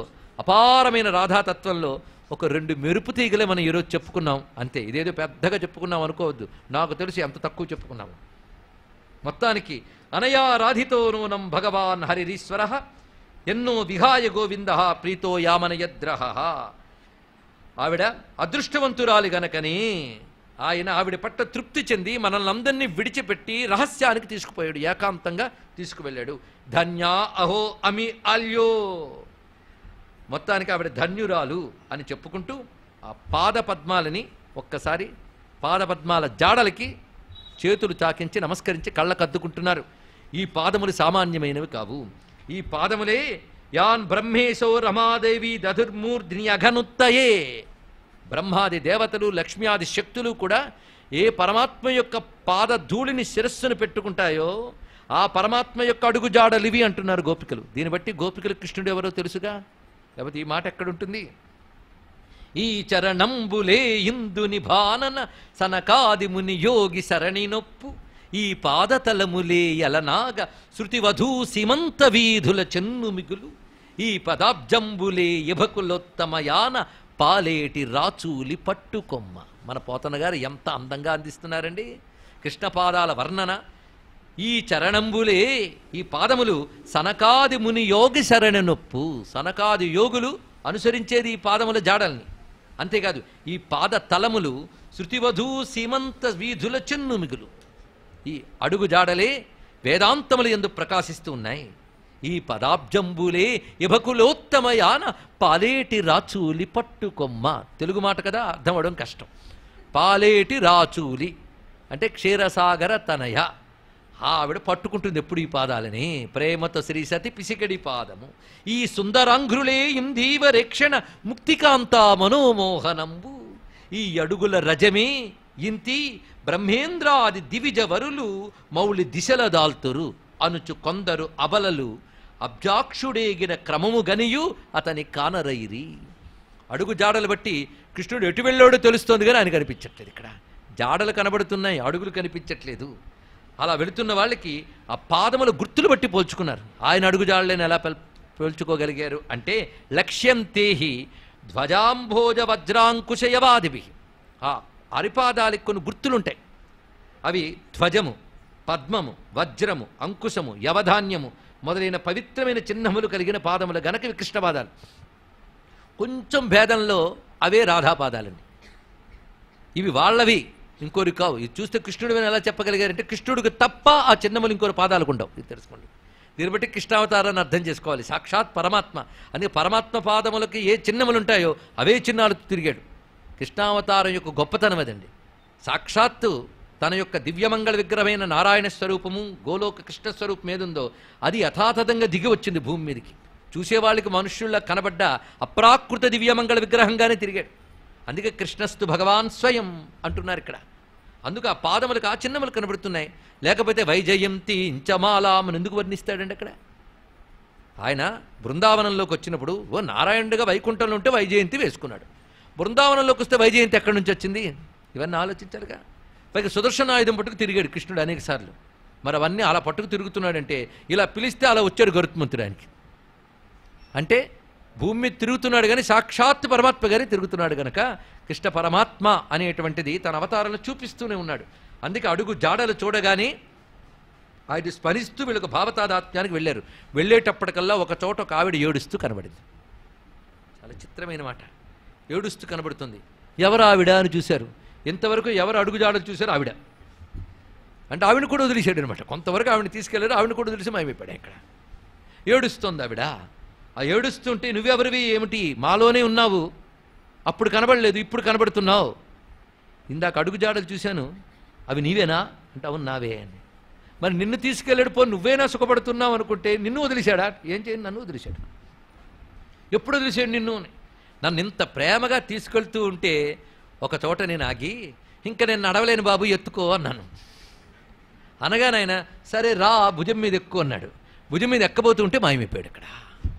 అంటే ఆవిడికి కొంత దశకెళ్ళగానే చిన్న అహంకారం చూపించింది. అది చూపిస్తే వెంటనే వదిలేస్తాడు. వదిలేశాడు ఇక్కడ. చూడండి ఇక్కడ. అంటే రాధమ్మకు కూడా అహందన్నమాట అనుకుంటే మనం పొరపడ్డామన్నమాట. తెలుసుకోండి. ఇందులో ఏం చెప్తున్నాడు ఇది గమనించుకోవాల్సింది. పాపం ఈ గోపికలు ఇలాగే వదిలేస్తే ఆ కృష్ణుని ఎప్పుడు చూస్తారు? కానీ వీళ్లతో నేను కలిస్తే తొందరగా ఆయన తీసుకొచ్చేటట్టు చెయ్యగలను అనడం కోసం విరహం లేని ఆమె విరహాన్ని తెచ్చుకుని కృష్ణ విరహంలో ఎంత మాధుర్యం ఉంటుందో చూపించడానికి ఆవిడ విరహిణిగా ఉన్నది. ఇది తెలుసుకోవాలి ఇక్కడ. ఈ విషయాన్ని సూరదాస్ అద్భుతమైనటువంటి కీర్తనలో విరహిణి రాధ అని ఒక భజనలో చూపిస్తాడు. విరహిణి అయిన రాధ ఎలా ఉన్నదో వర్ణిస్తున్నాడు ఇక్కడ. అది వర్ణించాలి అంటే మహానుభావుడు జయదేవుడు కూడా వర్ణన గొప్పగా చేశాడు ఇక్కడ. నిందతి చందన బిందు కిరణమను ఆ కీర్తనలో గొప్పగా చేస్తాడు. అంతేకాదు చందనం గాని పూసుకోగానే కలయతి విహిత హుతాసన కల్పం. అంతేగా చక్కని పరుపు ఉంటే నీ విరహంలో అది అగ్నిలా కనబడుతున్నది, చందనము పూసుకున్న విషములా కనబడుతున్నది, వెన్నెలు గెట్టట్లేదు అంటూ దుఃఖిస్తున్న సా విరహేతవదీన. ఆ విరహిణి అనేటువంటి రాధాతత్వం, ఆ విరహ యోగం అన్నాను నిన్న, వియోగ యోగం. భగవద్ విరహంతో యోగం చాలా విశేషము. ఆ విరహం రావాలండి. అది వస్తే ఇంకా సంయోగం దగ్గరే. ఆ విరహం లేక వచ్చింది బాధ. విరహం ఎంత తీవ్రంగా ఉండాలో మా రామకృష్ణ పరమహంస అడగండి చెప్తారు. భగవద్ విరహం అది రావాలి. అది రాలేదు, ఇంకా వచ్చిందా? ఇంకా లోక వ్యవహారాలు ఉన్నాయంటే విరహం రాలేదని అర్థం. అయితే 100కి 99.9% మందికి రాదండి. ఆ 1.1% కూడా ప్రశ్నే. కశ్చిత్ యతతి సిద్ధయే, సామాన్యం కాదు. వాడు దొరకడమే మహా కష్టం. ఆ భగవద్విరహ యోగి సామాన్యుడు కాడు. వాడి తీవ్రత ఎలా ఉంటుంది అంటే విరహం కూడా డిగ్రీస్ పెరుగుతూ వెళ్ళాలట. జ్వరం పెరిగినట్టు అంత పెరిగిపోవాలండి, జ్వరం పెరిగినట్టు విరహజ్వరం. అందుకే తపమే విరహపు తాపమని అనేటువంటి హనుమంతుడు చెప్పిన మాట అన్నమయ్య, ఇది గుర్తు తెచ్చుకోండి. 2వ రోజు చెప్పుకున్నాం మనం ఇక్కడ. ఆ విరహతాపం చాలా గొప్పది. పరమహంస చెప్తున్నారు ఒక్కసారి మానవుడు కనిపించాలట. ఏమని? ఈ జన్మలో ఎలాగైనా పరమాత్మని సాధిస్తాను. ఎంతమంది ఆ పట్టుదల మీద ఉన్నారో చెప్పండి ఇక్కడ. ఈ జన్మలో ఎలాగ సాధిస్తాను అనుకుంటే అయిపోయిందా? దానికి తగ్గట్టు ఎంత త్యాగం ఉండాలి, ఎంత విరహం ఉండాలి, ఎంత తపస్సు ఉండాలి, ఇంకా వంచన, ఇంకా కపటం, ఇంకా లోక విషయాలు ఉంటూ ఉంటే మనం ఎంత దూరమో ఆలోచించుకోండి ఇక్కడ. ఎంత తీవ్ర తపన ఉండాలి. అటువంటి వాడికి ఇంకా లోకం పడుతుందా అండి? ఈ జన్మలో ఎలాగా సాధిస్తాను అనుకున్నప్పుడు నెమ్మదిగా పెరిగిపోతుంది. ఈ జన్మంతానా, అమ్మో ఆయన విరహం జన్మ చివరి వరకు నేను తట్టుకోలేను, ఈ సంవత్సరమే అనుకోవాలట. ఈ ఏడాది అంటే 2016 నుంచి 17 లోపల అలా సంకల్పం చేసుకోవాలన్నాడు ఇక్కడ. మనం నూతన సంవత్సర సంకల్పములు చేస్తుంటాం కదండి. ఈ సంవత్సరంలో ఎలాగైనా పరమాత్మను పొందాలి. ఇది బాగుంది. ఇంకా తీవ్రంగా పెరిగిపోయి సంవత్సరం దాకా, ఈ మాసం ఎందుకు, ఇది గడువు, నేను పవిత్రుని అవడానికి కొంత టైం కావాలి కనుక అది ఇక్కడ మాసం, మాసావధి కూడా తట్టుకోలేక ఈ పక్షం, అది వారం అవ్వాలి. ఆఖరికి ఈ రోజు పొందాలి. ఇంకా చివరికి రోజంత విరహం నేను తట్టుకోలేను, ఈ క్షణం పరమాత్మను పొందాలన్నంత విరహంతో తగతగలాడితే అప్పుడు ఆయన దొరుకుతాడయ్యా అని చెప్పాడు పరమహంస. తెలుసుకోండి ఇక్కడ అది తపన. ఆ విరహ యోగి ఎవడంటే ఒక పరమహంస. అందుకే మహానుభావుడు గగన వీధిలో నల్ల మబ్బు కనబడగానే గోపీ వేషం వేసి కూర్చుని ఏడవడం మొదలుపెట్టాడు. ఆయన గోపీభావాన్ని చూడండి ఇక్కడ.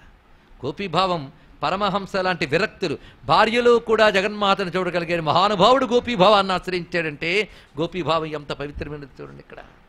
ఆ గోవింద విరహం, ఆ విరహంతో ఆవిడ బాధపడుతుంటే చూశారు, ఓహో నువ్వు కూడా మా గుంపులో కలిసిపోయావు అనమాట. ఇంతవరకు నువ్వు ఏదో స్పెషల్ అనుకున్నావు. ఆవిడ కూడా కలిసిపోయింది. ఇప్పుడు వాళ్ళందరూ కలిసి ఏడుస్తున్నారు. ఆవిడ కలిసింది కనుక ఏడుపు మరింత మధురంగా ఉంది ఇక్కడ. అది గోపిక గీతం అవుతోంది. ఎంత గొప్పగా చూడండి. హా నాథ రమణ ప్రేష్ఠ క్వాసి క్వాసి మహాభుజ దాస్యాస్తే కృపణాయామి సఖే దర్శయ సన్నిధిం. ఇప్పుడు చెట్టుని పుట్టని అడగడం కాదు, ఆయన్ని అడుగుతున్నారు ఇక్కడ. హా నాథ రమణ ప్రేష్ఠ, ఓ ప్రియమైన స్వామి, క్వాసి క్వాసి ఎక్కడున్నావయ్యా? మేము నీకు దాసులమై తిరుగుతున్న దీనులము, మమ్మల్ని ఏడిపించకయ్యా, కనిపించవయ్యా, దర్శనప్యాస అంటే ఇక్కడ. ఎంత తపన! ఆయన కనబడకపోతే నిలవలేరు, అలాంటి స్థితిలో ఉన్నారు. అప్పుడు వాళ్ళ స్థితి ఎలా ఉన్నది అంటే, వెన్నెల ఎంత మేరకు ప్రసరిస్తుందో అంత మేరకు వెళ్ళారు. వెన్నెల లేని భయంకరమైన చీకటి ఉన్న చోట దగ్గర ఆగిపోయి మళ్ళీ వెన్నెల్లోకి వచ్చి కృష్ణుడి కోసం ఎలుగెత్తి గానం చేయడం మొదలు పెడుతున్నారు. ఈ గానమే గోపికా గీతలు అని చెప్పబడుతున్నాయి. సామాన్యమైన అంశం కాదు. గోపికా గీతలు ఒక్కటి మళ్ళీ ప్రత్యేక గ్రంథం, అదొక ప్రత్యేక గ్రంథంగానే చెప్పబడుతుంది. 31వ అధ్యాయంలో గోపికా గీతలు వస్తాయి మనకి. అదొక్కటే ప్రత్యేక గ్రంథం. భక్తులైన వాళ్ళు దీన్ని పారాయణ చేస్తారు. ఎవరు? అది వాళ్ళు భక్తులైన వాళ్ళు. అంతేగాని విశ్వం విష్ణు నమస్కారాలు అలాగే చదివేసేది కాదు. ఇక్కడ రసాన్ని అనుభవిస్తూ వెళ్ళాలి. అసలు విశ్వం విష్ణువు కూడా అలాగే పారాయణ చేస్తే మనమే గోపికమైపోతామండి. ఇక్కడ ఏదో పుణ్యం వస్తుందని చెప్పుకోవడానికి వేషానికి బాగుంది తప్ప ఇంకేమున్నది ఇక్కడ. గోపికా గీతలు అనుభూతి గీతాలు ఇక్కడ. అలాంటి వాటిలో ప్రవేశించబోతున్నాం. ఇది ఒక ప్రత్యేక గ్రంథం. ఎవరైతే కృష్ణ వేణుగాన మాధుర్యాన్ని అందుకుని ఆ నాదము ద్వారా దివ్యస్థాయికి చేరారో, ఎవరు కృష్ణుని యొక్క శరీర స్పర్శకు నోచుకుని ధన్యులయ్యారో, కృష్ణ విరహంతో పవిత్రులయ్యారో, వారి నోట పలకబడుతున్న కృష్ణ జ్ఞాన సుధా నిధి గోపికా గీతలు. తెలుసుకోండి ఇక్కడ. అలాంటి గోపికా గీతలు పలికినప్పుడు వాళ్ళ స్థితి ఎలా ఉన్నది? తన్మనస్కాః తదాలాపాః తద్విచేష్టాః తదాత్మికాః తద్గుణానేవ గాయంత్యో నాత్మాగారాని సస్మరు. మహాద్భుతమైన శ్లోకం ఇది. గోపికా గీతకి ఇంట్రడక్షన్ శ్లోకం, ఉపోద్ఘాతం. ఇందులో ఉన్నది అద్భుతం. వాళ్ళ స్థితి అలా ఉందో చూడండి. తన్మనస్కాః, ఈ స్థితి ఊహించినా చాలు కనీసం, కానీ ఊహకు కూడా అందదు. భక్తిలో ఈ పరిపూర్ణత ఇక్కడ చూపిస్తున్నాడు. తన్మనస్కాః, వాళ్ళ మనస్సంతా కృష్ణమయం. తత్, ఆ తత్శబ్దం బలపడిందండి. దానిపైన అని అర్థం. ఇక్కడ తత్తెవడు? పరమాత్మేగా. తత్సవితు, తత్పద వాచ్యుడు ఆయనే. అందుకే తన్మనస్కాః, ఆ పరమాత్మ మనస్కులై ఉన్నారు అంటే వాళ్ళ మనస్సంతా ఆయనే నిండిపోయాడు. తదాలాపాహ, వాళ్ళ మాటలన్నీ ఆయనే అయిపోయాడు. తద్విచేష్టాహ, ఇందాక చెప్పుకున్నాం కదా నిన్ననే, పైటెత్తి గోవర్ధనగిరిని ఎత్తేనని చెప్పినప్పుడు విచేష్టాహ, ఆయన చేష్టలే శరీరం నిండా అభినయిస్తున్నారు. ఇప్పుడు వాళ్ళకి 3 ఏమైపోయి చూడండి. ప్రతివాడికి 3 ఉంటాయి: మనస్సు, మాట, చేత. ఈ 3 ఏమయ్యాయి? తత్ అయిపోయి. తన్ మనస్కాహ తదాలాపాహ తద్విచేష్టాహ, అంటే త్రికరణాలు భగవన్మయమైపోయాయి. అప్పుడు వాళ్ళు ఏమయ్యారు? తదాత్మికాహ, ఆ తాదాత్మ్య స్థితిలో ఉన్నారు ఇక్కడ. అప్పుడు వాళ్ళు చేస్తున్నది తద్గుణానేవ గాయంత్యః, ఇదొక సమాధి స్థితి. ఆ సమాధి స్థితిలో, ఆ తాదాత్మ్య స్థితిలో ఆ పరమాత్మ దివ్య గుణములనే గానం చేస్తూ, అయ్యా రాత్రి చాలా అయిపోయింది, ఆయన గారు ఎలాగూ వెళ్ళిపోయారు, ఇంట్లో వాళ్ళు ఎదురు చూస్తుంటారేమో, వెళదామా? నో, అసలు గుర్తొస్తే కదా. గుర్తు తెచ్చుకుని వెళ్ళొద్దు అని కాదు, గుర్తేలు. అది తెలుసుకోండి ఇక్కడ. గుర్తు తెచ్చుకుని వెళ్ళొద్దు అంటే ఇంకా లోకవాసన ఉంది వాళ్ళకి. అది గుర్తేలు. నాత్మాగారాణి సస్మరుహు. మనం ముందు నుంచే చెప్పుకున్నాం, భాగవత భాష యోగ భాష, రాసలీల భాష సమాధి భాష అని ఒక మాట చెప్పుకున్నాం. ఇక్కడ పదాలు జాగ్రత్తగా చూడాలి. నాత్మాగారాన్ని సస్మరుహు, నా ఆత్మాగారాన్ని సస్మరుహు. ఆత్మాగారములంటే తమ ఇళ్ళు, తమ ఇళ్ళని వాళ్ళు మర్చిపోయారండి అని అక్కడ అర్థం. ఇక్కడ ఎందుకంటే ఆత్మ అని శబ్దం వచ్చిన ప్రతిసారి అంతరాత్మ, పరమాత్మ, జీవాత్మ దాకా వెళ్ళిపోక్కర్లేదు. ఆత్మబలం, ఆత్మగౌరవం వింటున్నాగా, టైటిల్స్ కూడా అవి సినిమాలకి. ఇవన్నిటికీ మన పరమాత్మని అర్థం చెప్తామేంటి ఇక్కడ? ఆత్మశబ్దానికి హృదయము, నేను అనే కూడా భావన ఉంది కదా. కనుక ఆత్మాగారాణి అంటే తమ ఇళ్ళు వాళ్ళకి అసలు గుర్తులేవండి, స్మరణలోనే లేవు. వాళ్ళు ఆ స్థితికి వెళ్ళిపోయారు. ఎందుకంటే తదాత్మిక దేనివల్ల వచ్చింది? తన్మనస్కా తదాలాపక తద్విచేష్ట. త్రికరణాలు పరమాత్మ అయినప్పుడు వాళ్ళ తాదాత్మ్య స్థితిలో చేరుకొని పరమాత్మనే గానం చేస్తూ వాళ్ళ ఇళ్ళని వాళ్ళు మర్చిపోయారు. ఇదండి దీని భావం. కానీ వాళ్ళ ఇళ్ళని అంటే ఏదైనా పదాలు పడచ్చు కదా, చాలా జాగ్రత్తగా చెప్తున్నాడు. ఆత్మకు ఆగారములు చాలా విశేషమైన శబ్దం. దీనికి ముందు లోకార్థం తీద్దాం, తర్వాత శాస్త్రార్థం తీద్దాం. లౌకికార్థంలో తమ ఇళ్ళు ఇందాక చెప్పుకున్నాం. ముందు లౌకికార్థం చెప్తాం, లేకపోతే అసలు అర్థం చెప్తే అర్థం కాదు. లౌకికార్థం ప్రకారంగా వచ్చేసి తమ ఇళ్ళు. ఇప్పుడు శాస్త్రార్థం ప్రకారంగా వచ్చేస్తే ఆత్మకు ఆగారములు. ఆత్మ అంటే నేను. ఆ నేను అనబడేటువంటి జీవునికి ఇల్లేది ఒళ్ళు. చూడండి ఇక్కడ ఒళ్ళే ఇల్లు అనుకునే వాళ్ళు, ఒళ్ళే నేను అనుకునే వాళ్ళ సంగతి పక్కన పెడదాం. కానీ ఒళ్ళు నాకు ఇల్లు అనుకునే వాళ్ళు ఎవరు పరిశీలించండి. ఇక్కడ అది అనుకునే స్థితి రావాలి. కనుక నా ఆత్మ ఆగారాన్ని ఈ జీవుడికి ఈ శరీరంలో ఉన్నాడు కనుక వాళ్ళకి ఇల్లు గుర్తు రాలేదని కాదు, ఒళ్ళే గుర్తు రాలేదు. అది పరిస్థితి. ఇక్కడ నాత్మాగారాన్ని సస్పృహ అంటే తమ దైహిక స్పృహయే తమకు లేనటువంటి స్థితిలో ఉన్నారనడమే నాత్మాగారాన్ని. ఆత్మాగారాహ దేహాహ, ఇది అక్కడ అర్థం. వాటినే వాళ్ళు విస్మరించారు, ఆ స్థితిలో ఉన్నారు. కనుక గోపికల యొక్క ఈ గానం చేసేటప్పుడు వాళ్ళ మనస్థాయి ఏమిటో ఆలోచించండి. ఇక్కడ ఒక యోగి సమాధి స్థితిలోంచి దర్శించి చెప్తే మంత్రం, గోపికా యోగినులు అనుభూతితో సమాధి స్థితికి చేరుకుని చెప్పే గోపికా గీతలు గొప్ప మంత్రములివి. పైగా వాళ్ళందరూ ఇప్పుడు స్త్రీలు కానీ గర్జన్మల్లో. అందుకే వాళ్ళు అన్నారు ఈ ధర్మములన్నీ పాటించాలి అంటే ఇలాంటివన్నీ పాటి విసిగి వేశారు, ఇక్కడికి వచ్చామయ్యా అని చెప్పారు. ఇక్కడ అంటే గర్జన్మలు ఈ ధర్మాలు చేశారు, యోగాలు చేశారు, ఇవన్నీ అబ్బా విని చాలా అయిపోయింది. ఇంకేమైంది? ఇంకా మళ్ళీ మొదటి నుంచి ఏకరువు పెడతామా? ఎల్కేజీ అయిపోయింది, యూకేజీ అయిపోయింది, అన్నీ అయిపోయాయి. తిన్నగా డిగ్రీ కూడా చదువుకొచ్చింది. మళ్ళీ మాకు ఎల్కేజీ పాఠాలు చెప్తామప్పా పక్కనకి. వాళ్ళు అదే అన్నారు. మళ్ళీ మా వెనక్కి చెప్పుతామంటే వాళ్ళు అటువంటి వాళ్ళు మామూలు వాళ్ళు కాదు. అలాంటి మహాత్ములు. వాళ్ళకి ధర్మాలు ఏమి పాటించలేదా? ఇదివరకు చాలా పాటించారు, చిత్తశుద్ధి వచ్చింది, దానివల్ల పరమాత్మే అఖండ ప్రేమ వచ్చింది. అది ఇక్కడికి వచ్చింది. మళ్ళీ వెనక్కి వెళ్తారండి ఎవడైనా? ఇక్కడ బాగుందే, పువ్వు పండు అయిపోతుంది, మళ్ళీ వెనక్కి పువ్వులా వెళ్తుందా? వెళ్ళదు ఇక్కడ. కనుక మేము ఆ స్థితిలో ఉన్నాం. కనుక వాళ్ళ యొక్క సంస్కారములు అనేక జన్మల సాధనలు కలిగిన యోగులు మాట్లాడుతున్నారు. ఇక్కడ శరీర స్పృహే లేని వాళ్ళు ఆడవాళ్ళని మీరు ఎలా చెప్తారండి? ఇక్కడ వాళ్ళు కేవలం వాళ్ళ గోపీభావాన్ని పొందినటువంటి వాళ్ళు కనుక వాళ్ళు చెప్తున్న దివ్యమైన గీతాల్లో ప్రవేశిస్తున్నాం. చూద్దాం ఎంత సమయం ఏమి చెప్పిస్తాడు స్వామివారు. జయతి తేధికం జన్మ నావ్రజ శ్రయత ఇందిరా శస్వదత్రహి దయిత దృశ్యతాం దిక్షు తావకాస్త్వయి ధృతాసవస్త్వాం విచిన్వతే. భక్తి సాధన అంటే ఏమిటో పాఠాలు కూడా ఇవే. వీటిని జాగ్రత్తగా వ్యాఖ్యానించుకుంటూ వెళ్తే ఒక్కొక్క పాఠం. పైకి ఇది ఒక్కడొక శాస్త్రంలా మొదలవుతుంది. చూడండి ఇక్కడ శాస్త్రానికి మంగళకర వచనంతో ప్రారంభం కావాలి. భాగవతం అంతా ఒక శాస్త్రం కాదని మన అనం. భాగవతంలో ఒక్కొక్క గ్రంథం ఒక్కొక్క శాస్త్రం. మళ్ళీ రాసవంచాధ్యాయి భగవాన్ మంగళాయతనం, ఆ భగవాన్ శబ్దంతో ప్రారంభమైంది. మళ్ళీ ప్రత్యేకించి ఈ గ్రంథం జయ శబ్దంతో ప్రారంభమవుతుంది. చూడండి ఇక్కడ జయ శబ్దం మంగళవాచకం. పురాణములన్నీ జయ శబ్దంతోనే ప్రారంభమయ్యేగా. తతో జయముదీరయేత్ అన్నారు. మరి ఇక్కడ జయ శబ్దంతో ప్రారంభిస్తున్నాడు. ఈ జయ శబ్దంతో ప్రారంభించినప్పుడు ఈ ఒక్క గ్రంథం ఒక ప్రత్యేక శాస్త్రంగా అధ్యయనం చేయండి రా అని చెప్పడం మనకి ఇక్కడ. కనుక ఇది ఒక ప్రత్యేక శాస్త్రంగా దీన్ని పరిశీలించితే చాలా బాగుంటుంది. కానీ సమయం సరిపోదు కదా. కానీ ఎంత మేరకు ఉందో అంత మేరకు వెళదాం.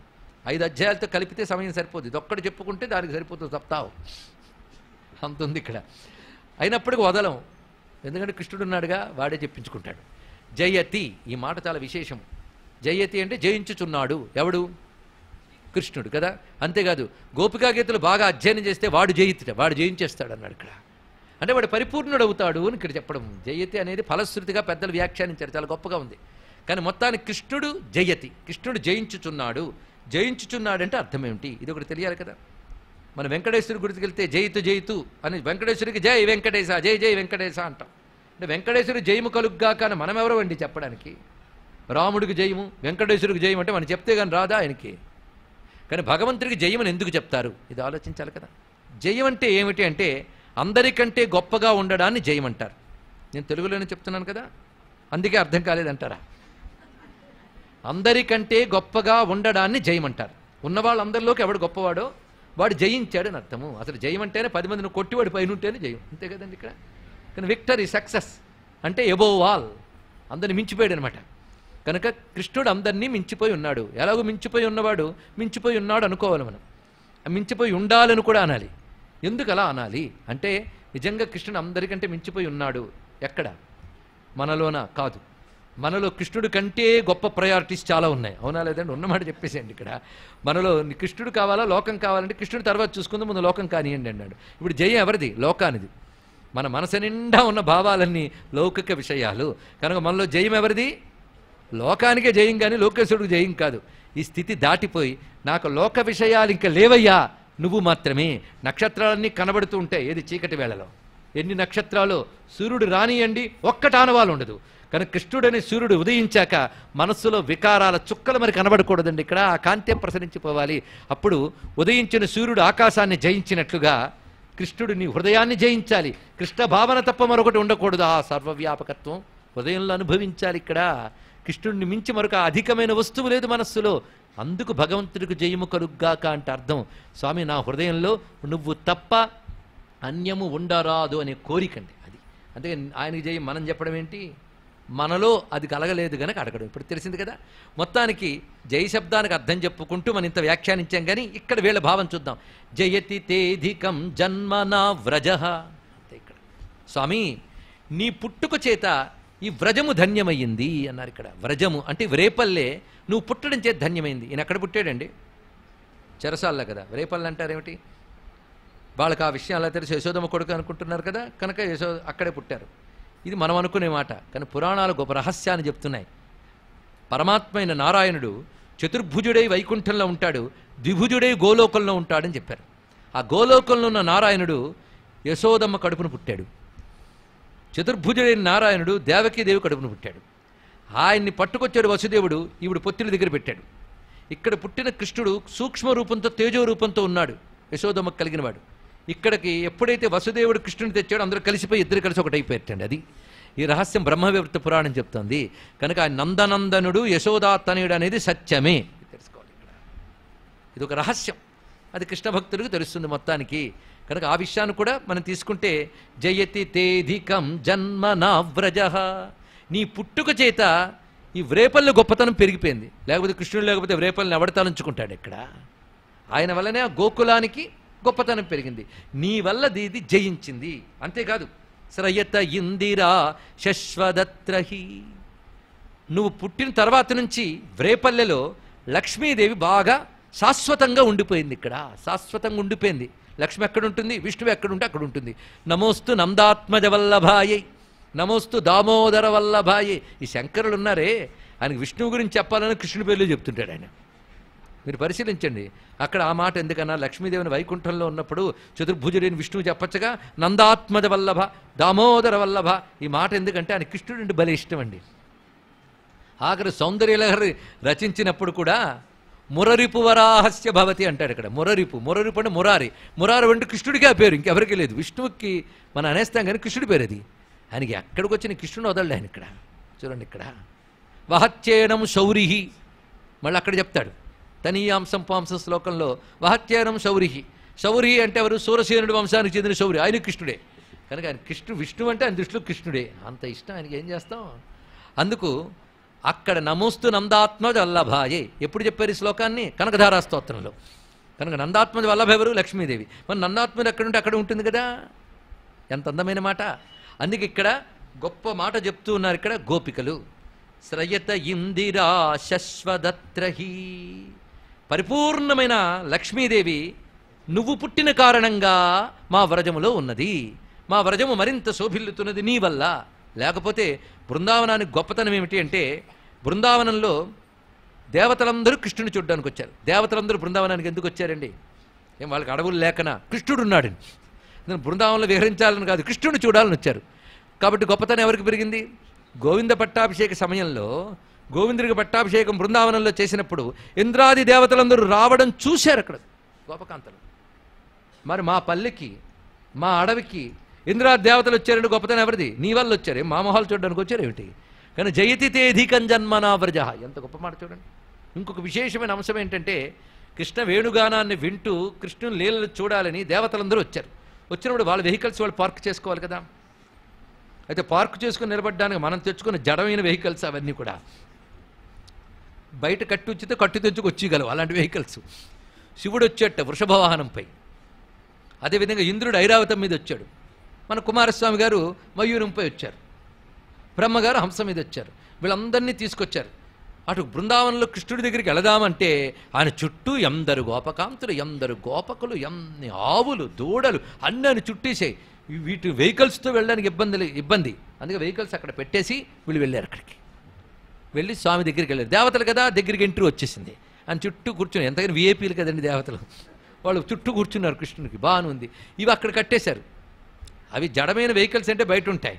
అరే మీరందరూ వెళ్ళి కృష్ణ సౌందర్యం ఆస్వాదిస్తారా, మేము ఇక్కడ చెట్టు కింద అలా కూర్చోవాలా అనుకున్నట్టు. ఏంటి, వృషభము, మయూరము, ఆ నెమలి, ఐరావతము, బ్రహ్మగారి హంస, ఇవన్నీ నెమ్మదిగా కదిలి వచ్చి కలిసిపోయాయి. ఇక్కడ కలిసిపోయినప్పుడు ఎలా ఉన్నాయంటే కృష్ణుడి చుట్టూ ఆవులు, ఎద్దులు అన్నీ ఉన్నాయి కదా.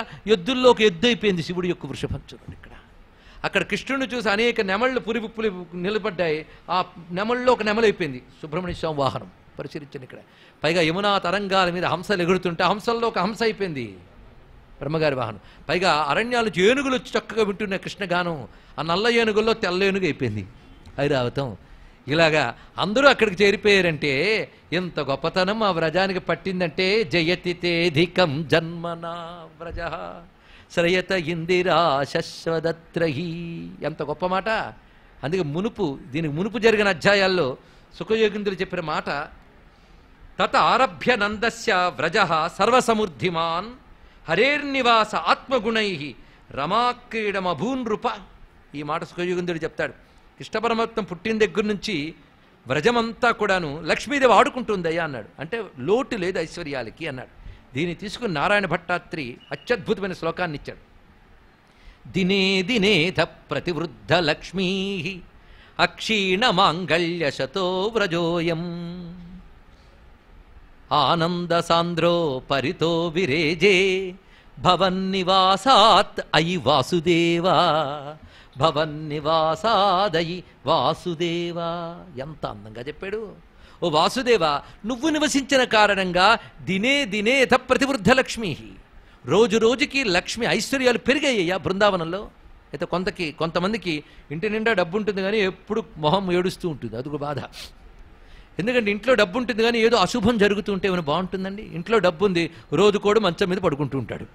ఒకడు క్లియర్ అవ్వగానే మరొకడు, ఇంకేం లాభం? అలా కాదు, కేవలం ఐశ్వర్యం ఉంటే సరిపోదు. అక్షీణ మాంగళ్య శతో వ్రజోయం. ఎప్పుడు లోటు లేని మంగళములే జరుగుతున్నాయి, శుభాలే జరుగుతున్నాయి కానీ అశుభాలు జరగట్లేదు. కానీ ఐశ్వర్యాలకు లోటు లేదు, అశుభాలు జరగడం లేదు, అన్ని మంగళములే జరుగుతున్నాయి. అయితే కొందరికి మంగళాలు జరుగుతుంటే ఇటువైపు ధనం వస్తున్నది కానీ ఎప్పుడు ఎంతో దుఃఖపడుతూ ఉంటారు. అదొక దౌర్భాగ్యం. ఎందుకంటే అసలు దరిద్రం అక్కడుందన్నమాట మనస్సులో. ఏం చేస్తాం? మూడో వాక్యం చెప్తున్నాడు ఇక్కడ, ఆనంద సాంద్రో పరితో విరేజి. ఎంత అద్భుతమైన మాట. బృందావనంలో మొత్తం ఐశ్వర్యం ఉంది, ఏ ఒక్కరికి అమంగళాలు జరగడం లేదు, అందరూ ఆనందంగా ఉన్నారు. ఆ మూడు ఐశ్వర్యములండి. తెలుసుకోండి, లక్ష్మీకాలంటే మూడు ఉండాలి. మూడు ఉన్నాయి వాళ్ళకి. ఆ పరిపూర్ణత ఎందువల్ల వచ్చింది? కృష్ణుడుంటే. కనుక భగవంతుడుంటే ఐశ్వర్యాలు ఉండడమే కాదు, ఉన్నవాటిని గుర్తిస్తాం. అది చాలా ప్రధానం. గుర్తిస్తే దుఃఖం ఉంటుందా? అది రానంతవరకు ఏడుస్తాం, అది వచ్చిన తర్వాత మరొక ఏడుపు ఏడుస్తాం. ఇలా ఉంటుంది మన వ్యవహారాలు. కనుక ఐశ్వర్యం రావడం, మంగళములు జరగడం, ఎప్పుడూ ఆనందంగా ఉండడం. అందుకే ఆనంద సాంద్రో పరితో విరజి. ఆనంద సాంద్ర, ఎంత గొప్ప మాట. ఎందుకు ఆనంద సాంద్రం అంటే చిక్కదనం, ఎక్కడ కల్తీ లేని పల్చదనం లేని ఆనందం వాళ్ళకున్నది అంటే అది బ్రహ్మానందం. ఆనందాన్ని, కృష్ణానందం, కృష్ణుడే బ్రహ్మము, కృష్ణానందంతో మురిసిపోతున్నారు వాళ్ళు. ఈ శ్లోకంలో ఎన్నో భావాలు ఉన్నాయి. అందుకే అక్షీణ మాంగళ్యశతో వ్రజేయం అనేటువంటి మాటే శ్రయత ఇందిరా శశ్వదత్రహి దయిత. దయిత అంటే ప్రియమైనవాడా, నీకోసం వెతుక్కుంటున్నామయ్యా. మా చూపులు దిక్కుల్లో పెట్టేశాం. అంటే ఏ దిక్కులో ఉన్నావా అని వెతుక్కుంటున్నాం. మా ప్రాణాలు నీ మీద పెట్టామన్నారు. ఇక్కడ పరమాత్మ వెతికేటప్పుడు ఎలా వెతకాలి? దిక్కుల్లో వెతుకుతున్నప్పుడు చూపులు ఆయన కోసం చూస్తున్నాయి, ప్రాణం ఆయన మీద ఉందిట. ఎంత గొప్ప మాట ఇక్కడ. త్వయి ధృతాసవస్త్వాం విచిన్వతే. చాలా గొప్ప మాట. నీ మీద ప్రాణాలు పెట్టుకుని దిక్కులలో చూపులు పెట్టి నిన్నే వెతుకుతూ తిరుగుతున్నామయ్యా కృష్ణ. అదండి అన్వేషణ అంటే ఇక్కడ. మచ్చిత్త మద్గత ప్రాణాహ బోధయంత పరస్పరం. ఆ మాట ఇక్కడ. ప్రాణాలు నీ మీద పెట్టుకున్నాం. ఎంత గొప్ప మాట అండి ఇక్కడ. తమ బ్రతుకు, తమ ప్రాణం, సర్వస్వం పరమాత్మకు అర్పించారు. మనం ఇలాంటి మాటలు పనికిమాలినటువంటి గీతాల్లో వింటూ ఉంటాం. అక్కడ పాడేవాడికి చిత్తశుద్ధి ఉండదు, రాసేవాడికి అంతకుండా ఉండదు. గోపికా గీతలు అలాంటివి కావు, సంపూర్ణమైన భావంతో చెప్తున్నారు ఇక్కడ. కానీ గోపికలు ఎటువంటి వారు? త్వయి ధృతాసవహ, అసవహ ప్రాణములు. ప్రాణములు నీపై పెట్టున్నామయ్యా. దయిత. ఇక్కడ గొప్ప విషయం ఏంటంటే మా ఏడుపు దేనికోసం? ఈ శ్లోకంలో దాగిన భావం అదండి. దేనికోసం? సంపదల కోసమా? అవి పుష్కలంగా ఉన్నాయి నీ వల్ల, కానీ మా ఏడుపు దానికోసం కాదు. అది చెప్పడం ఇక్కడ. రయిత ఇందిరా శశ్వదత్రి అంటే శశ్వత్ అంటే శాశ్వతం, ఎప్పుడు మాకు ఐశ్వర్యాలు ఉన్నాయి. పోనీ కీర్తి కావలసినంత ఉంది, మరి దేనికోసం ఏడుపు? మా ఏడుపు డబ్బు కోసమో కీర్తి కోసమో లౌకికం కోసం కాదయ్యా, నీ కోసం ఏడుస్తున్నామయ్యా. అది ఇందులో ఉంటే భావం. ఏడుపు కేవలం స్వామి కోసం ఏడుపు, అది తెలుసుకోవాల్సింది. అదండి అనన్య భక్తి అంటే ఇక్కడ. శరదు దాస ఏ సాధు జాత సత్ సరసిజోదర శ్రీముషాదృశ సురతనాథ తే శుల్కదాసిక వరద నిఘ్నతో నేహ కిం వధ. చాలా విశేషమైన మాట ఈ రెండో శ్లోకంలో వస్తున్నది. శరదుదాసయే సాధుజాత సత్సరసిజ, అందమైన కమలం. ఈ కమలం కూడా ఎప్పటిది? శరత్కాలము నాడు ఉదయించింది. శరత్కాలం అంటే చెప్పుకున్నాం మొదటే, శరదోత్ఫుల్ల మల్లికా, తేటదనం, ఎక్కడ మాలిన్యం లేదు, రజోదోషం లేదు. అలా నిర్మలమైనటువంటి కాలములో చక్కగా సాధుజాత, చక్కగా వికసించినటువంటి సరసిజము. ఆ లోపలి భాగం ఎంత అందంగా ఎంత మెత్తగా ఉంటుంది. ఒక చక్కగా వికసించినటువంటి తెల్లని కమలము లోపలి భాగం ఎలా ఉంటుంది? మెత్తగా, మృదువుగా, పైగా చక్కటి కాంతులతో తేజరిల్లుతూ స్పష్టముగా ఉంటుంది. అలాంటి శోభ వికసించిన పద్మంలో ఉంటుంది. అంతకంటే అందం నీ కళ్ళల్లో ఉందయ్యా అన్నారు ఇక్కడ. వికసించిన పద్మం లోపల ఉన్న సొగసు కంటే సొగసైన కన్నుల కలవాడా.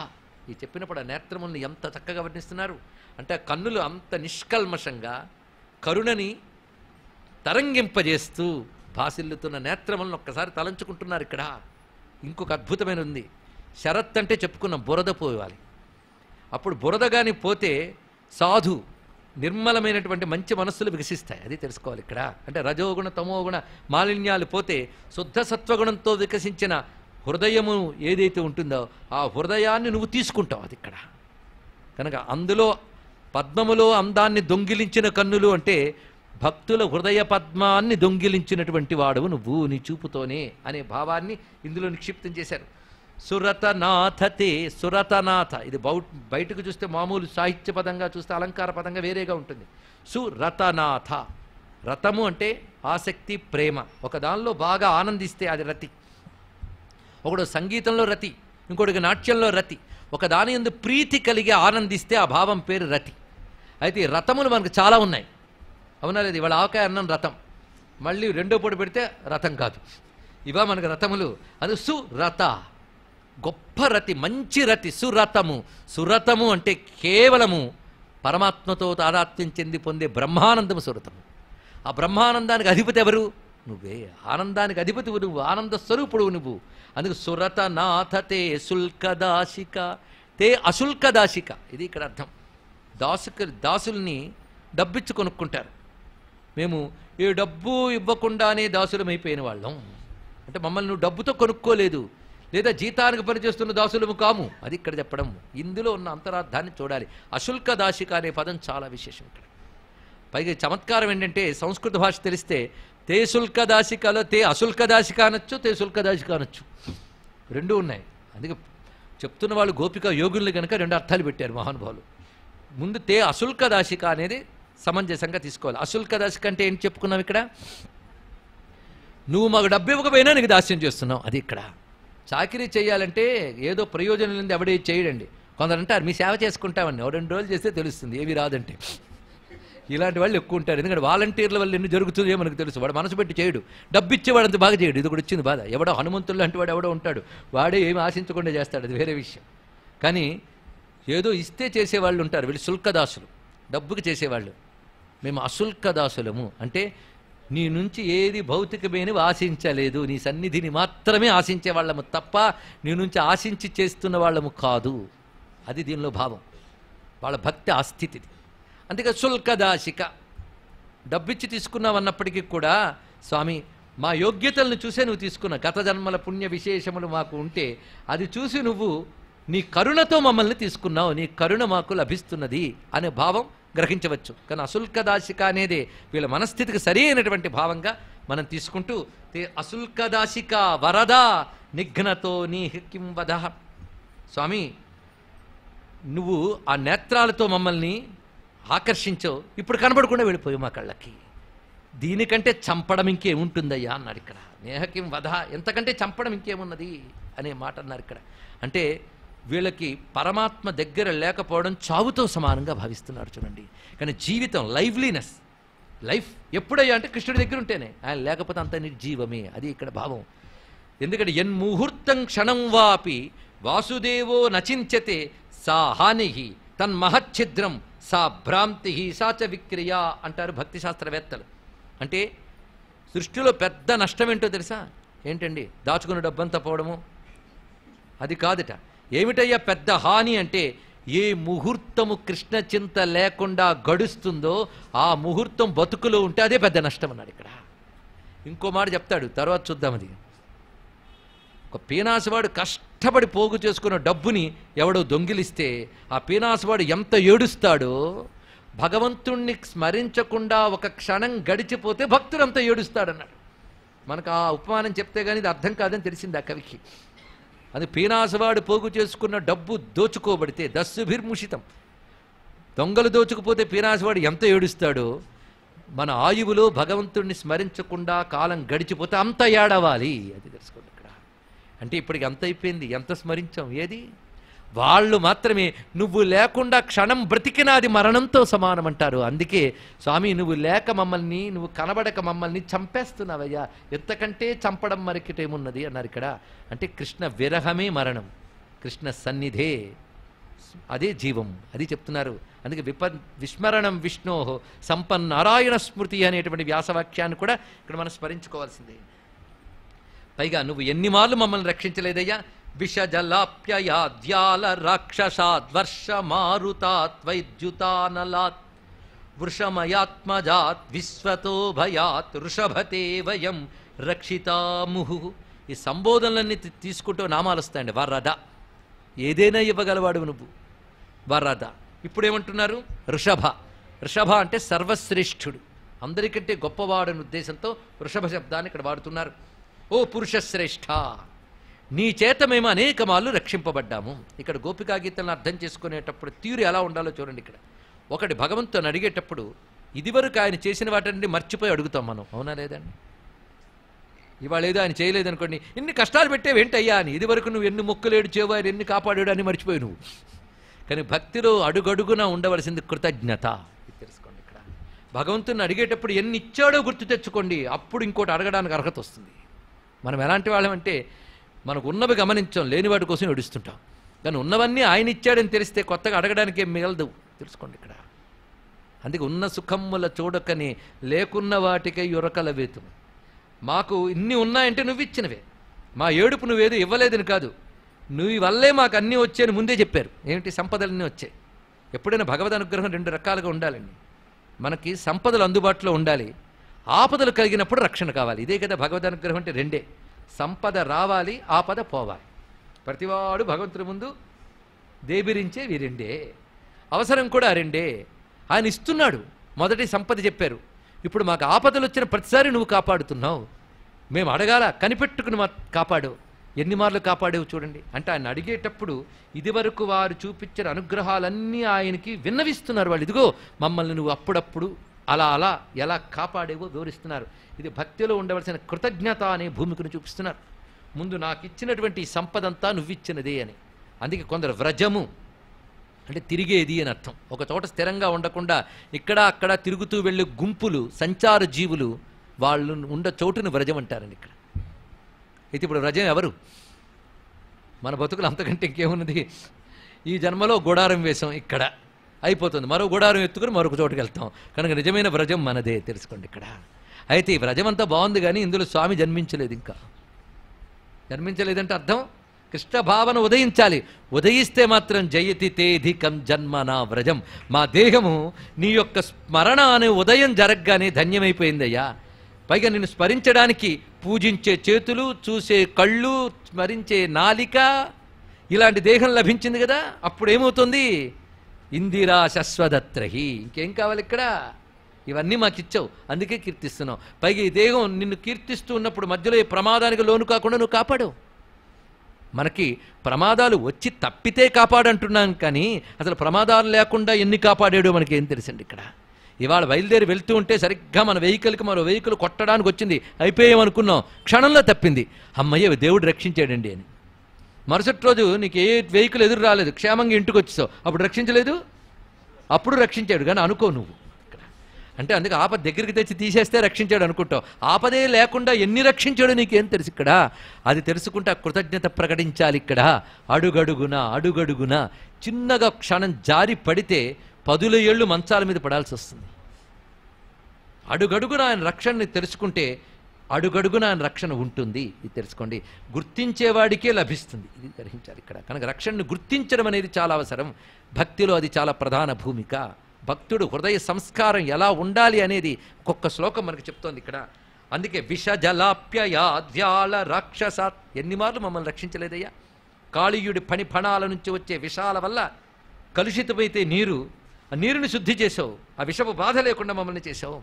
అంతేకాదు వ్యాళ రాక్షసాత్, పాముల నుంచి కాపాడు, రాక్షసుల నుంచి కాపాడు. ఎలా కాపాడేవనేది నీకే తెలియాలి. ఒక్కొక్కప్పుడు మాకు చెప్పేవాడివి కూడా కావు, ఏదోలే అనేవాడు. చాలా గొప్ప విషయం ఇది. ఉదాహరణకి ఆయన బకాసుర అఘాసుర సంహారం చేశాడు. అఘాసురుని సంహరించిన వెంటనే దేవతలు మురిసిపోయి ఆయనపై పుష్పవృష్టి కురిపించారు. కృష్ణుడి మీద పూలవాన పడుతుండడం గోపకులందరికీ కనబడింది. ఏమిటయ్యా పూలవాన అన్నారు. అన్న ఏముందిలే, ఇక్కడ చెట్టుకి గాలి తగిలి పువ్వులు రాలే అన్నాడు కృష్ణుడు. చూడండి, ఏ షో లేదు, ఎంత చేస్తే అంత చెప్పుకునేటువంటి కాలంలో ఇన్ని చేసినా ఏమి ఎరగనట్టే చేసుకుంటూ ఎన్ని రక్షించాడయ్యే వాళ్ళకి ఇక్కడ. కనుక వ్యాళ రాక్షసాత్, సర్పాల నుంచి కాపాడు, అదేవిధంగా రాక్షసుల నుంచి కాపాడు. వైద్యుతానలాత్, భయంకరమైన అగ్నుల నుంచి కాపాడు, మెరుపుల నుంచి కాపాడు, వర్షము నుంచి కాపాడు. అంటే గోవర్ధనగిరిని ఎత్తి కాపాడిన వైనం. మొత్తం భాగవతం అంతా మళ్ళీ వస్తుందండి ఇక్కడ. గోపికా గీతల్లో భాగవతం అంతా మళ్ళీ కనబడుతుంది చూడండి ఇక్కడ. వృషమయాత్మజాత్, అదేవిధంగా అరిష్టాసురుడు, వ్యోమాసురుడు మొదలైన రాక్షసుల నుంచి మమ్మల్ని కాపాడు. ఒకటేమిటయ్యా, ఏకరువు పెడుతుంటే సమయం సరిపోదు. విశ్వతో భయాత్, గొప్ప మాట. అన్ని రకాల భయాల నుంచి, సమస్త భయాల నుంచి కాపాడు. సమస్త భయం అంటే ప్రధాన అవిద్య తెలుసుకోండి. మహాభయం అంటే అవిద్య. అందుకే ద్వితీయాద్వై భయం భవతి, అది గొప్ప మాట. త్రాయతే మహతో భయాత్, అందుకు మహతో భయ, అదే విశ్వతో భయాత్. ఆఖరికి ఈ లోకంలో వచ్చి భయాలు ఏమిటయ్యా, అసలు భయమైంది సంసార భయం. దాన్ని కూడా నువ్వే కాపాడేవాడు, దాని నుంచి కూడా కాపాడేవాడు నువ్వే. అది విశ్వతో భయాత్. వృషభతే వయం రక్షితా ముహు, అనేక మార్లు నీ చేత రక్షింపబడినటువంటి వారము మేము. అటువంటి మమ్మల్ని కనిపించకుండా ఏడిపిస్తావెందుకయ్యా, ముందు ఈ బాధ నుంచి రక్షించు మమ్మల్ని, విరహవేదన నుంచి మమ్మల్ని రక్షించు. నువ్వెవడవో మాకు తెలుసులే.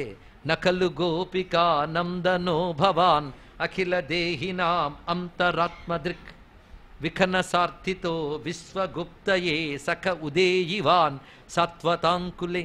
సఖ సంబోధన ఎంత గొప్పగా ఉందండి. భగవంతుని పట్టుకుని సఖ అని పిలవాలి అంటే ఎంత చనువు ఉండాలి, ఎంత ప్రేమ ఉండాలి.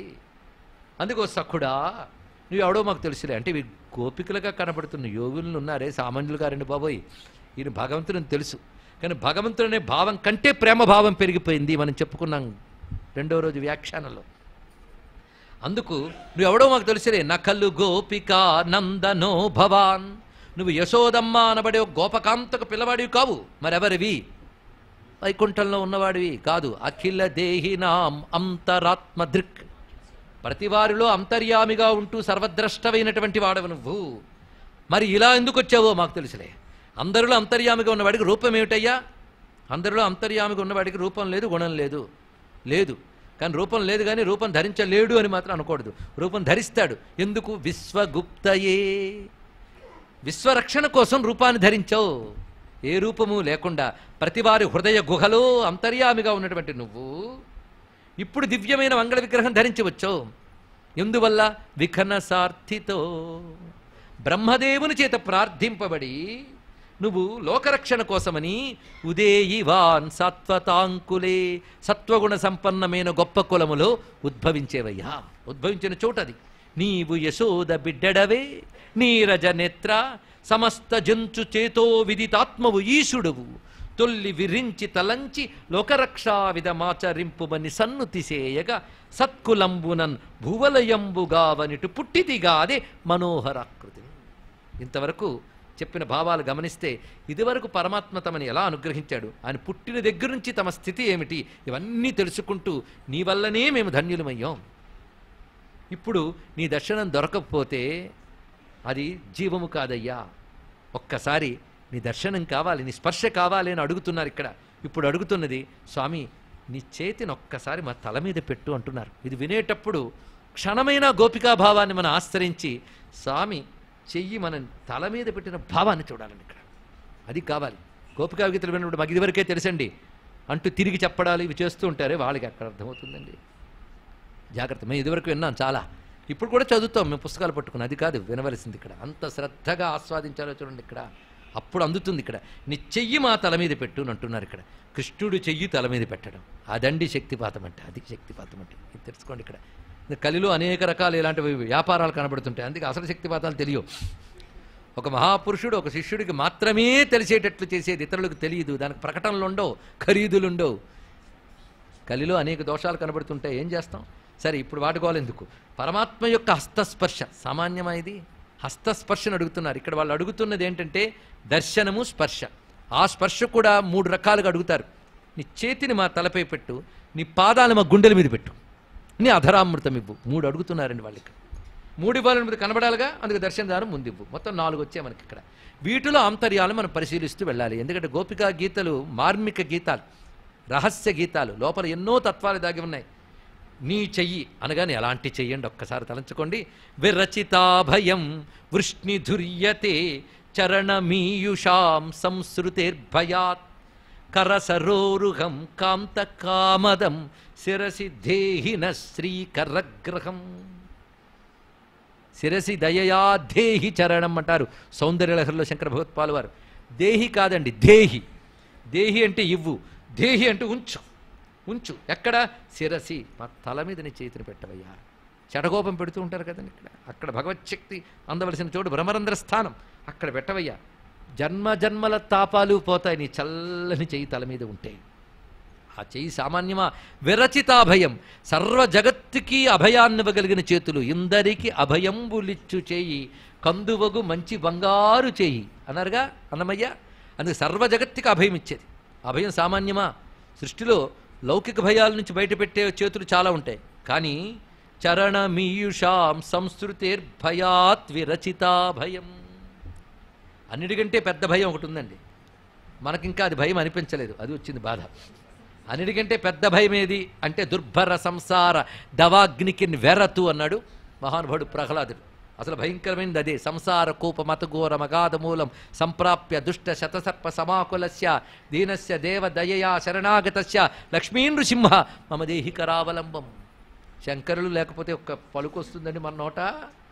మరి ఈరోజు ఆ మహానుభావుడు నృసింహ రూపంలో కూడా మనకి కృష్ణ పరమాత్మ తత్వాన్ని చూపిస్తున్నాడు. ఆయన పెద్ద నరసింహం, నరుడుగా నడయాడే సింహం ఆయన శ్రీకృష్ణ పరమాత్మ. ఆయన చెయ్యి అది వివరిస్తున్నారు. అది సంస్కృతేర్భయాత్ చరణమీయుషాం, పాదాలని ఆశ్రయించిన భక్తులకి సంసార భయం నుంచే ఉద్ధరించగలిగేటువంటి నీ దివ్యమైన హస్తం ఏదైతే ఉన్నదో ఆ హస్తము స్వామి అది కర సరోరుహం. నీ హస్త పద్మము మా శిరస్సుపై పెట్టు. ఆ హస్తపద్మం ఎలాంటిది అంటే కామదం శ్రీకరగ్రహం. ఒక్క చేతికి ఎన్ని లక్షణాలు చెప్తున్నారు. ఒకటి అభయం ఒక లక్షణము, రెండవ లక్షణం కామదం. కామదం అంటే ఏ కోరికైనా తీర్చగలిగేదేదో కామం దదాతి ఇది కామదం. ఏ కోరికనైనా తీర్చగలిగే చెయ్యి. ఆ చెయ్యి దొరికితే ఇవ్వలేనిదే ఉందండి. ఆ చెయ్యే నిజానికి ఇచ్చేది. మనకి ఏది దొరుకుతుందని ఆ చెయ్యి ఇస్తేనే దొరుకుతుంది. ఇంకేమిటి అనుకున్నారు? మన విస్తట్లో పడుతున్న పదార్థం చూస్తున్నాం కానీ వడ్డిస్తున్న చేతిని చూడట్లేదు. అది ఇక్కడ ప్రపంచంలో అనుభవిస్తూ చూస్తున్నావు, అందిస్తున్న వాడిని చూడట్లేదు. చూడండి ఇక్కడ సర్వ జగత్తుకి ఇచ్చేవాడు నువ్వు. అందుకే కామదం. ఆకలేసింది అప్పుడు కామం అన్నమే, అవునా లేదండి? జబ్బు చేసింది ఔషధమే కామం. అలా ఎప్పటికి ఏది అవసరం అది ఇచ్చేవాడు ఆయన. కామదం, అది గొప్ప విషయం. అంతేకాదు ఎంతకాలం కోరికలు తెచ్చుకుంటూ ఇలాగే వెలగబడతావు, కామం దాటి వెళ్ళాలే లేదా, అప్పుడు నీ చెయ్యి కామదమే అన్నాడు. ఎలాగయ్యా అంటే కామం దదాతి కామదహ కామం దహతి ఇది కామదహ. నీ సర్వమైన కోరికలను దహనం చేస్తుంది. ఇంకా కోరికలను దహనం అయితే మిగిలేదే ఉంది. కామదహనం తర్వాత మోక్షమే. అది కామదం. ఆ చెయ్యి తగిలితే తగలాడతాయండి ఏవి కోరికలు. అవి ఉంటేనే కదా ఇన్ని బాధలు. కృష్ణాననివ్వకుండా అడ్డుకుంటుంది అది. ఈ కోరిక ఒక్కటి అయిపోయినాడు, తర్వాత చూద్దాం. తర్వాత చూద్దాం ఏంటి కృష్ణుని కాదు మరో కోరికలు. ఇలా ఉంటుంది మన పని. కానీ కామదం అనే శబ్దానికి కామం దదాతి కామం దహతి 2 అర్థాలు తీసుకోవాలి. పైగా ఈ చెయ్యి సామాన్యమైనదా? ఏ తల్లి కటాక్షం దొరికితే చాలు అనుకుంటామో ఆ తల్లి పట్టుకునే చెయ్యిది ఇక్కడ. శ్రీకరగ్రహం, లక్ష్మీదేవి పట్టుకునే చెయ్యి, ఐశ్వర్యాల తల్లి పట్టుకునే చెయ్యి. ఈ చెయ్యి ఆ తల్లిని ఎలా లాలిస్తోంది? ఆదిన్ శ్రీ సతికొప్పుపై నొరముపై అంశోత్తరీయంబుపై పాదాబ్జంబులపై కపోలు తటిపై పాలిండ్లపై నూత్త మర్యాదంచెందు కరంబు క్రిందగుట మీదైనా కరంబుంట మేల్గాదే రాజ్యము గిజ్యము సతతమే కాయంబు నాపాయమే అన్నాడుగా బలిచక్రవర్తి. అటువంటిది నూత్న మర్యాదంచెందు ఆ హస్తమది. అందుకే శ్రీకరగ్రహం, అటువంటి చెయ్యి. ఆ చెయ్యి మా తలపై పెట్టవయ్యా. ఒక్కసారి తల మీద పెడితే తాపత్రయాలన్నీ శాంతిస్తాయి. అసలు నీ స్వరూపమే తాపత్రయ శాంతం. తాపత్రయ వినాశాయ శ్రీకృష్ణాయ నమో నమః. అందుకే ఆర్తిని పోగొట్టడమే స్వరూపం గనక వ్రజ జనార్తిహన్ వీరయోషితాం నిజ జనస్మయధ్వంసనస్మిత భజ సఖే భవత్ కింకరిస్మనో జలరుహానంచారు దర్శయ. వాళ్ళు అడుగుతున్నది చూడండి, ఒక్కొక్క కోరిక. ఒక్కసారి నీ ముఖాన్ని మాకు చూపించవయ్యా. పద్మంలా వికసించిన నీ ముఖం చూపించు. నువ్వు వ్రజ జన ఆర్తిహన్, ఈ వ్రజజనులు విరేపల్లవాసులైన జనులందరి ఆర్తిని పోగొట్టడానికే ఉన్నవాడు. మా ఆర్తిని ఇదివరకే పోగొట్టవు. అందరి ఆర్తిని పోగొట్టే స్వరూపము ఇది మాత్రం ఆర్తి కాదా? ఈ ఆర్తిని ఎందుకు పోగొట్టవయ్యా స్వామి? పైగా ఓ వీరా, గొప్పగా అన్నారు. యోషితాం వీర, మా అందరికీ నువ్వే వీరుడు అంటే ప్రభువి. వీర శబ్దానికి మరొక అర్థం ఏంటంటే వివిధాహ ఈరయ గతయ అస్మిన్ ఇది వీర అన్నారు. ఇక్కడ రకరకాల తీరులతో వెళ్ళేవాడు వీరుడు అన్నాడు. ఇక్కడ అందరినీ మించినవాడు వీరుడు, రకరకాల లీలలు చూపేవాడు కూడా వీరుడు. కనుక నువ్వు వీరుడువయ్యా, మా అందరికీ నువ్వు వీరుడివై రకరకాలుగా అనుగ్రహించిన వాడువు. అంతేకాదు చిరునవ్వు ఉన్నదే సామాన్యం కాదది. అద్భుతమైన మాట అన్నారు ఇక్కడ. నిజ జన స్మయధ్వంసన స్మిత, నీ చిరునవ్వుందే, ఆ చిరునవ్వు చూస్తే చాలయ్యా మా స్మయం అంతా పోతుంది అన్నారు. స్మయం, దీని నుంచే విస్మయం ఇలాంటి శబ్దాలు వచ్చాయి. స్మయం అనే శబ్దానికి నిఘంటు అర్థం ఏంటంటే అహంకారం మౌఢ్యం. ఇది తెలుసుకోండి, అహంకారం మౌఢ్యము, ఇది స్మయ శబ్దానికి అర్థం. ఒక్కసారి నవ్వుగాని చూసామా మనకున్న 2 దుర్లక్షణాలు పోతాయి. ఉన్నాయా? లేవా? ఒకటి అహంకారం, రెండవది మూఢత్వం. మూఢత్వం ఉందంటే అహంకారం ఉందని అంగీకరించలేకపోవడం, అజ్ఞానం అది. కానీ అహంకారము మూఢత్వము ఇవి 2 ఉన్నంతకాలం అంటే మోహం, ఈ 2 తొలగడం మహా కష్టం. కానీ నువ్వు నవ్వుతూ చూసేవాడు పోతాయి. అంటే నవ్వుతూ ఎంత గొప్ప పని చేసేస్తున్నాడు చూడండి ఆయన. అయితే అందరికీ తీసేడు అలాగే చూడండి. ఇక్కడ మన యొక్క అహంకారం మౌఢ్యం పోవాలి అంటే మనకు లక్షణం కావాలి. అదేమిటి? నిజ జన స్మయధ్వంసన, తనవారి యొక్క అహంకారాన్ని తీసేస్తాడు. అది ఇక్కడ. నువ్వు నావాడవు అని మీరు అన్నా అనుకోండి, అన్నా అనే దాన్ని తీసేస్తాడు ఆయన. ఇక్కడ మిగల్చాడు అక్కడ. అది కావాల్సింది ఇక్కడ. అంటే భక్తులకి ఆయన అహంకారాన్ని అవిద్యని నాశనం చేస్తాడు. భక్తులంటే ఆశ్రయించిన వారు ఎవరైతే పరమాత్మని అనన్యముగా ఆశ్రయిస్తారో వాళ్ళకి సమూలముగా అవిద్యని నాశనం చేస్తాడు. దేనితో? తన నవ్వుతోనే. ఎందుకంటే నవ్వు జ్ఞానాన్ని చెప్తుందండి. నవ్వు గురించి ఒక్కసారి భావిద్దాం. మనం ఏదో దిగులు పడుతూ కానీ చూస్తాం ఏం జరుగుతుంది అని. ఒకసారి నవ్వాడు అనుకోండి, అమ్మయ్య ప్రమాదం లేదనమాట అనిపిస్తుందా లేదా? చూడండి ఇక్కడ లోకంలో ఒక నవ్వుని చూడగానే అమ్మయ్య అని ఎందుకు అనిపించింది?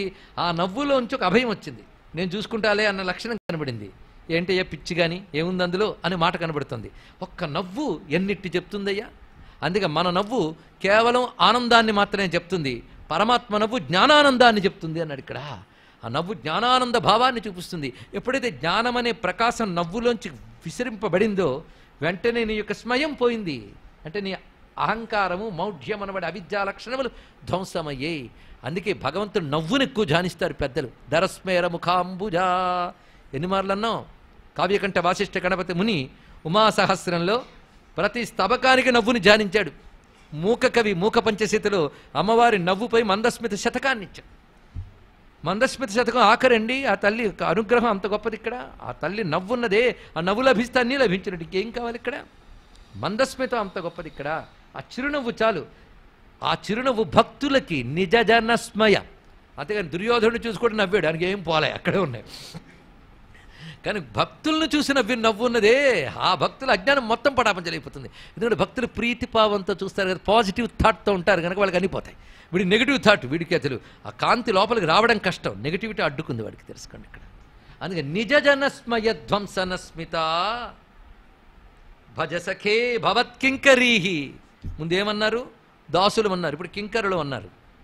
అక్కడైతే అహంకార రాయిచ్చి నువ్వేం చెప్తే చేసేవాళ్ళం అన్నారు. గొప్ప మాట ఇక్కడ. భక్తుడంటే భగవంతుడు ఏం చెప్తే చేస్తారు, తెలుసుకోండి. మనం చేస్తున్నామా? శాస్త్రం అనగా భగవంతుడు చెప్పిన మాట తెలుసు, కానీ శాస్త్రంలో ఉన్నట్టు ప్రవర్తించాం, అవునా లేదా? కనుక శాస్త్రము చెప్పినట్టుగా ధర్మాన్ని పాటించాలి. ఎందుకంటే శాస్త్రం ఆయన చెప్పాడు. శృతి స్మృతి మమయి వాజ్ఞ, స్వామి చెప్పాడు ఇక్కడ, నిజాజ్ఞారూప నిగమ.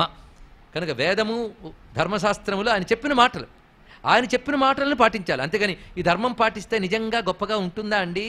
ఎందుకు పాటించాలి? ఇన్ని ప్రశ్నలు ఏమిటాయి? ఆయన చెప్పాడు పాటించాలి. ఇక్కడ గురువు చెప్పాక తర్కం చేసి గురువు చెప్పినా మాట పాటించలేదంటే వాడిని ఏ మంత్రము కాపాడు, తెలుసుకోండి. ఇక్కడ గురువాక్య పాలన అంటే ఏమిటి? గురువాక్యం పాటించాల్సిందే, ముందు వెనక చూడటం లేదు. అటువంటి వాడు నిజమైన శిష్యుడు అవుతాడు. జగద్గురువైన కృష్ణ పరమాత్మ తన ధర్మరూపమైనటువంటి వేదాది శాస్త్రముల ద్వారా మనకు చెప్పినప్పుడు కిం కరోమి, ఏం చేయాలి అని అడిగితే నేను చెప్పించే అంటాడు ఇక్కడ. కనుక ధర్మబద్ధంగా నడుచుకునే వాళ్ళందరూ కింకరులు. అంతేగాని మేము కింకరులు అనగా రోజు కృష్ణుడి విగ్రహాన్ని స్నానం చేయించి బట్టలు తొడుగుతాం, కానీ కింకరులు అంటే ఆయన విగ్రహంగా పెట్టమన్నది ఎవరు? ఆయనకి బట్టలు తొడగమన్నది ఎవరు? ఆయన అడిగాడే పెట్టాడా? అవి వద్దని నేను చెప్పట్లేదు దయచేసి. కింకర భావం అంటే ఏంటంటే ధర్మబద్ధంగా జీవించడమే కింకర భావము, అది ఇక్కడ. అలాగే స్వామి నువ్వు చెప్పిన మాటల ప్రకారంగా ధర్మబద్ధంగా జీవించి శుద్ధులమై నీ కోసం వచ్చిన వాళ్ళు ఇప్పటికైనా నువ్వు చెప్పిందే పాటిస్తున్నావు. అయితే ప్రపంచంతో సంబంధం ఉంటే నువ్వు చెప్పిన ప్రవృత్తి ధర్మాన్ని పాటిస్తాం, ప్రపంచంతో సంబంధం తెగితే నువ్వు చెప్పిన నివృత్తి ధర్మాన్ని పాటిస్తావు, అంతే. ఏదైనప్పటికీ నీ మాటలేగా, వేదమైన వేదాంతమైన. అది మేము ఎవరం? కింకరులము. కింకరులమైన వాళ్ళు నీ జనులం గనక నీ చిరునవ్వుతోనే మాకున్న అహంకారము మౌఢ్యము పోవాలి గనక, చిరునవ్వు కావాలంటే నీ ముఖం కనబడాలి గనక స్వామి నీ ముఖాన్ని చూపించవయ్యా అని అడుగుతున్నారు ఇక్కడ. అందుకే జలరుహాననం చారుదర్శయ, నీ సుందరమైన ముఖారవిందాన్ని దర్శింపజేయవయ్యా అని ప్రార్థిస్తూ స్వామిని శరణు వేడుతున్నారు. మచ్చిత్తః సర్వదుర్గాని మత్ప్రసాదాత్ తరిష్యతి. పరమాత్మ చెప్తున్నాడు, నాపై చిత్తం పెట్టిన వాళ్ళు నా అనుగ్రహం చేత అన్ని కష్టాల నుంచి బయటపడతారు. స్వామి ఇచ్చిన అభయం భగవద్గీత స్వామివారు చెప్తున్నారు ఇక్కడ. మచ్చిత్త సర్వదుర్గాని, అన్ని కష్టాల నుంచి. దుర్గములంటే మనం అయ్యో ఈ కష్టం మనం దాటగలమా అనుకునే కష్టముల పేరు దుర్గములు. అలాంటి దుర్గమమైన కష్టాల నుంచి నన్ను శరణు వేడినవాడు, నాపై చిత్తం పెట్టినవాడు దాటతాడు అని చెప్పాడు కనుకనే నిన్ను శరణు వేడిన వాళ్ళం మేము. అందుకు నిజ జనస్మయ ధ్వంసనస్మిత, నీ ముఖపద్మాన్ని దర్శింపజేయవయ్యా అని గోపికలు ప్రార్థిస్తున్నారు. ఆ గోపికా గీతముల్లో వర్ణింపబడుతున్న కృష్ణమూర్తి పాదాలకు శరణు వేడుతూ స్వస్తి. స్వస్తి ప్రజాభ్య పరిపాలయంతాం న్యాయేన మార్గేణ మహిం మహిషాః గోబ్రాహ్మణ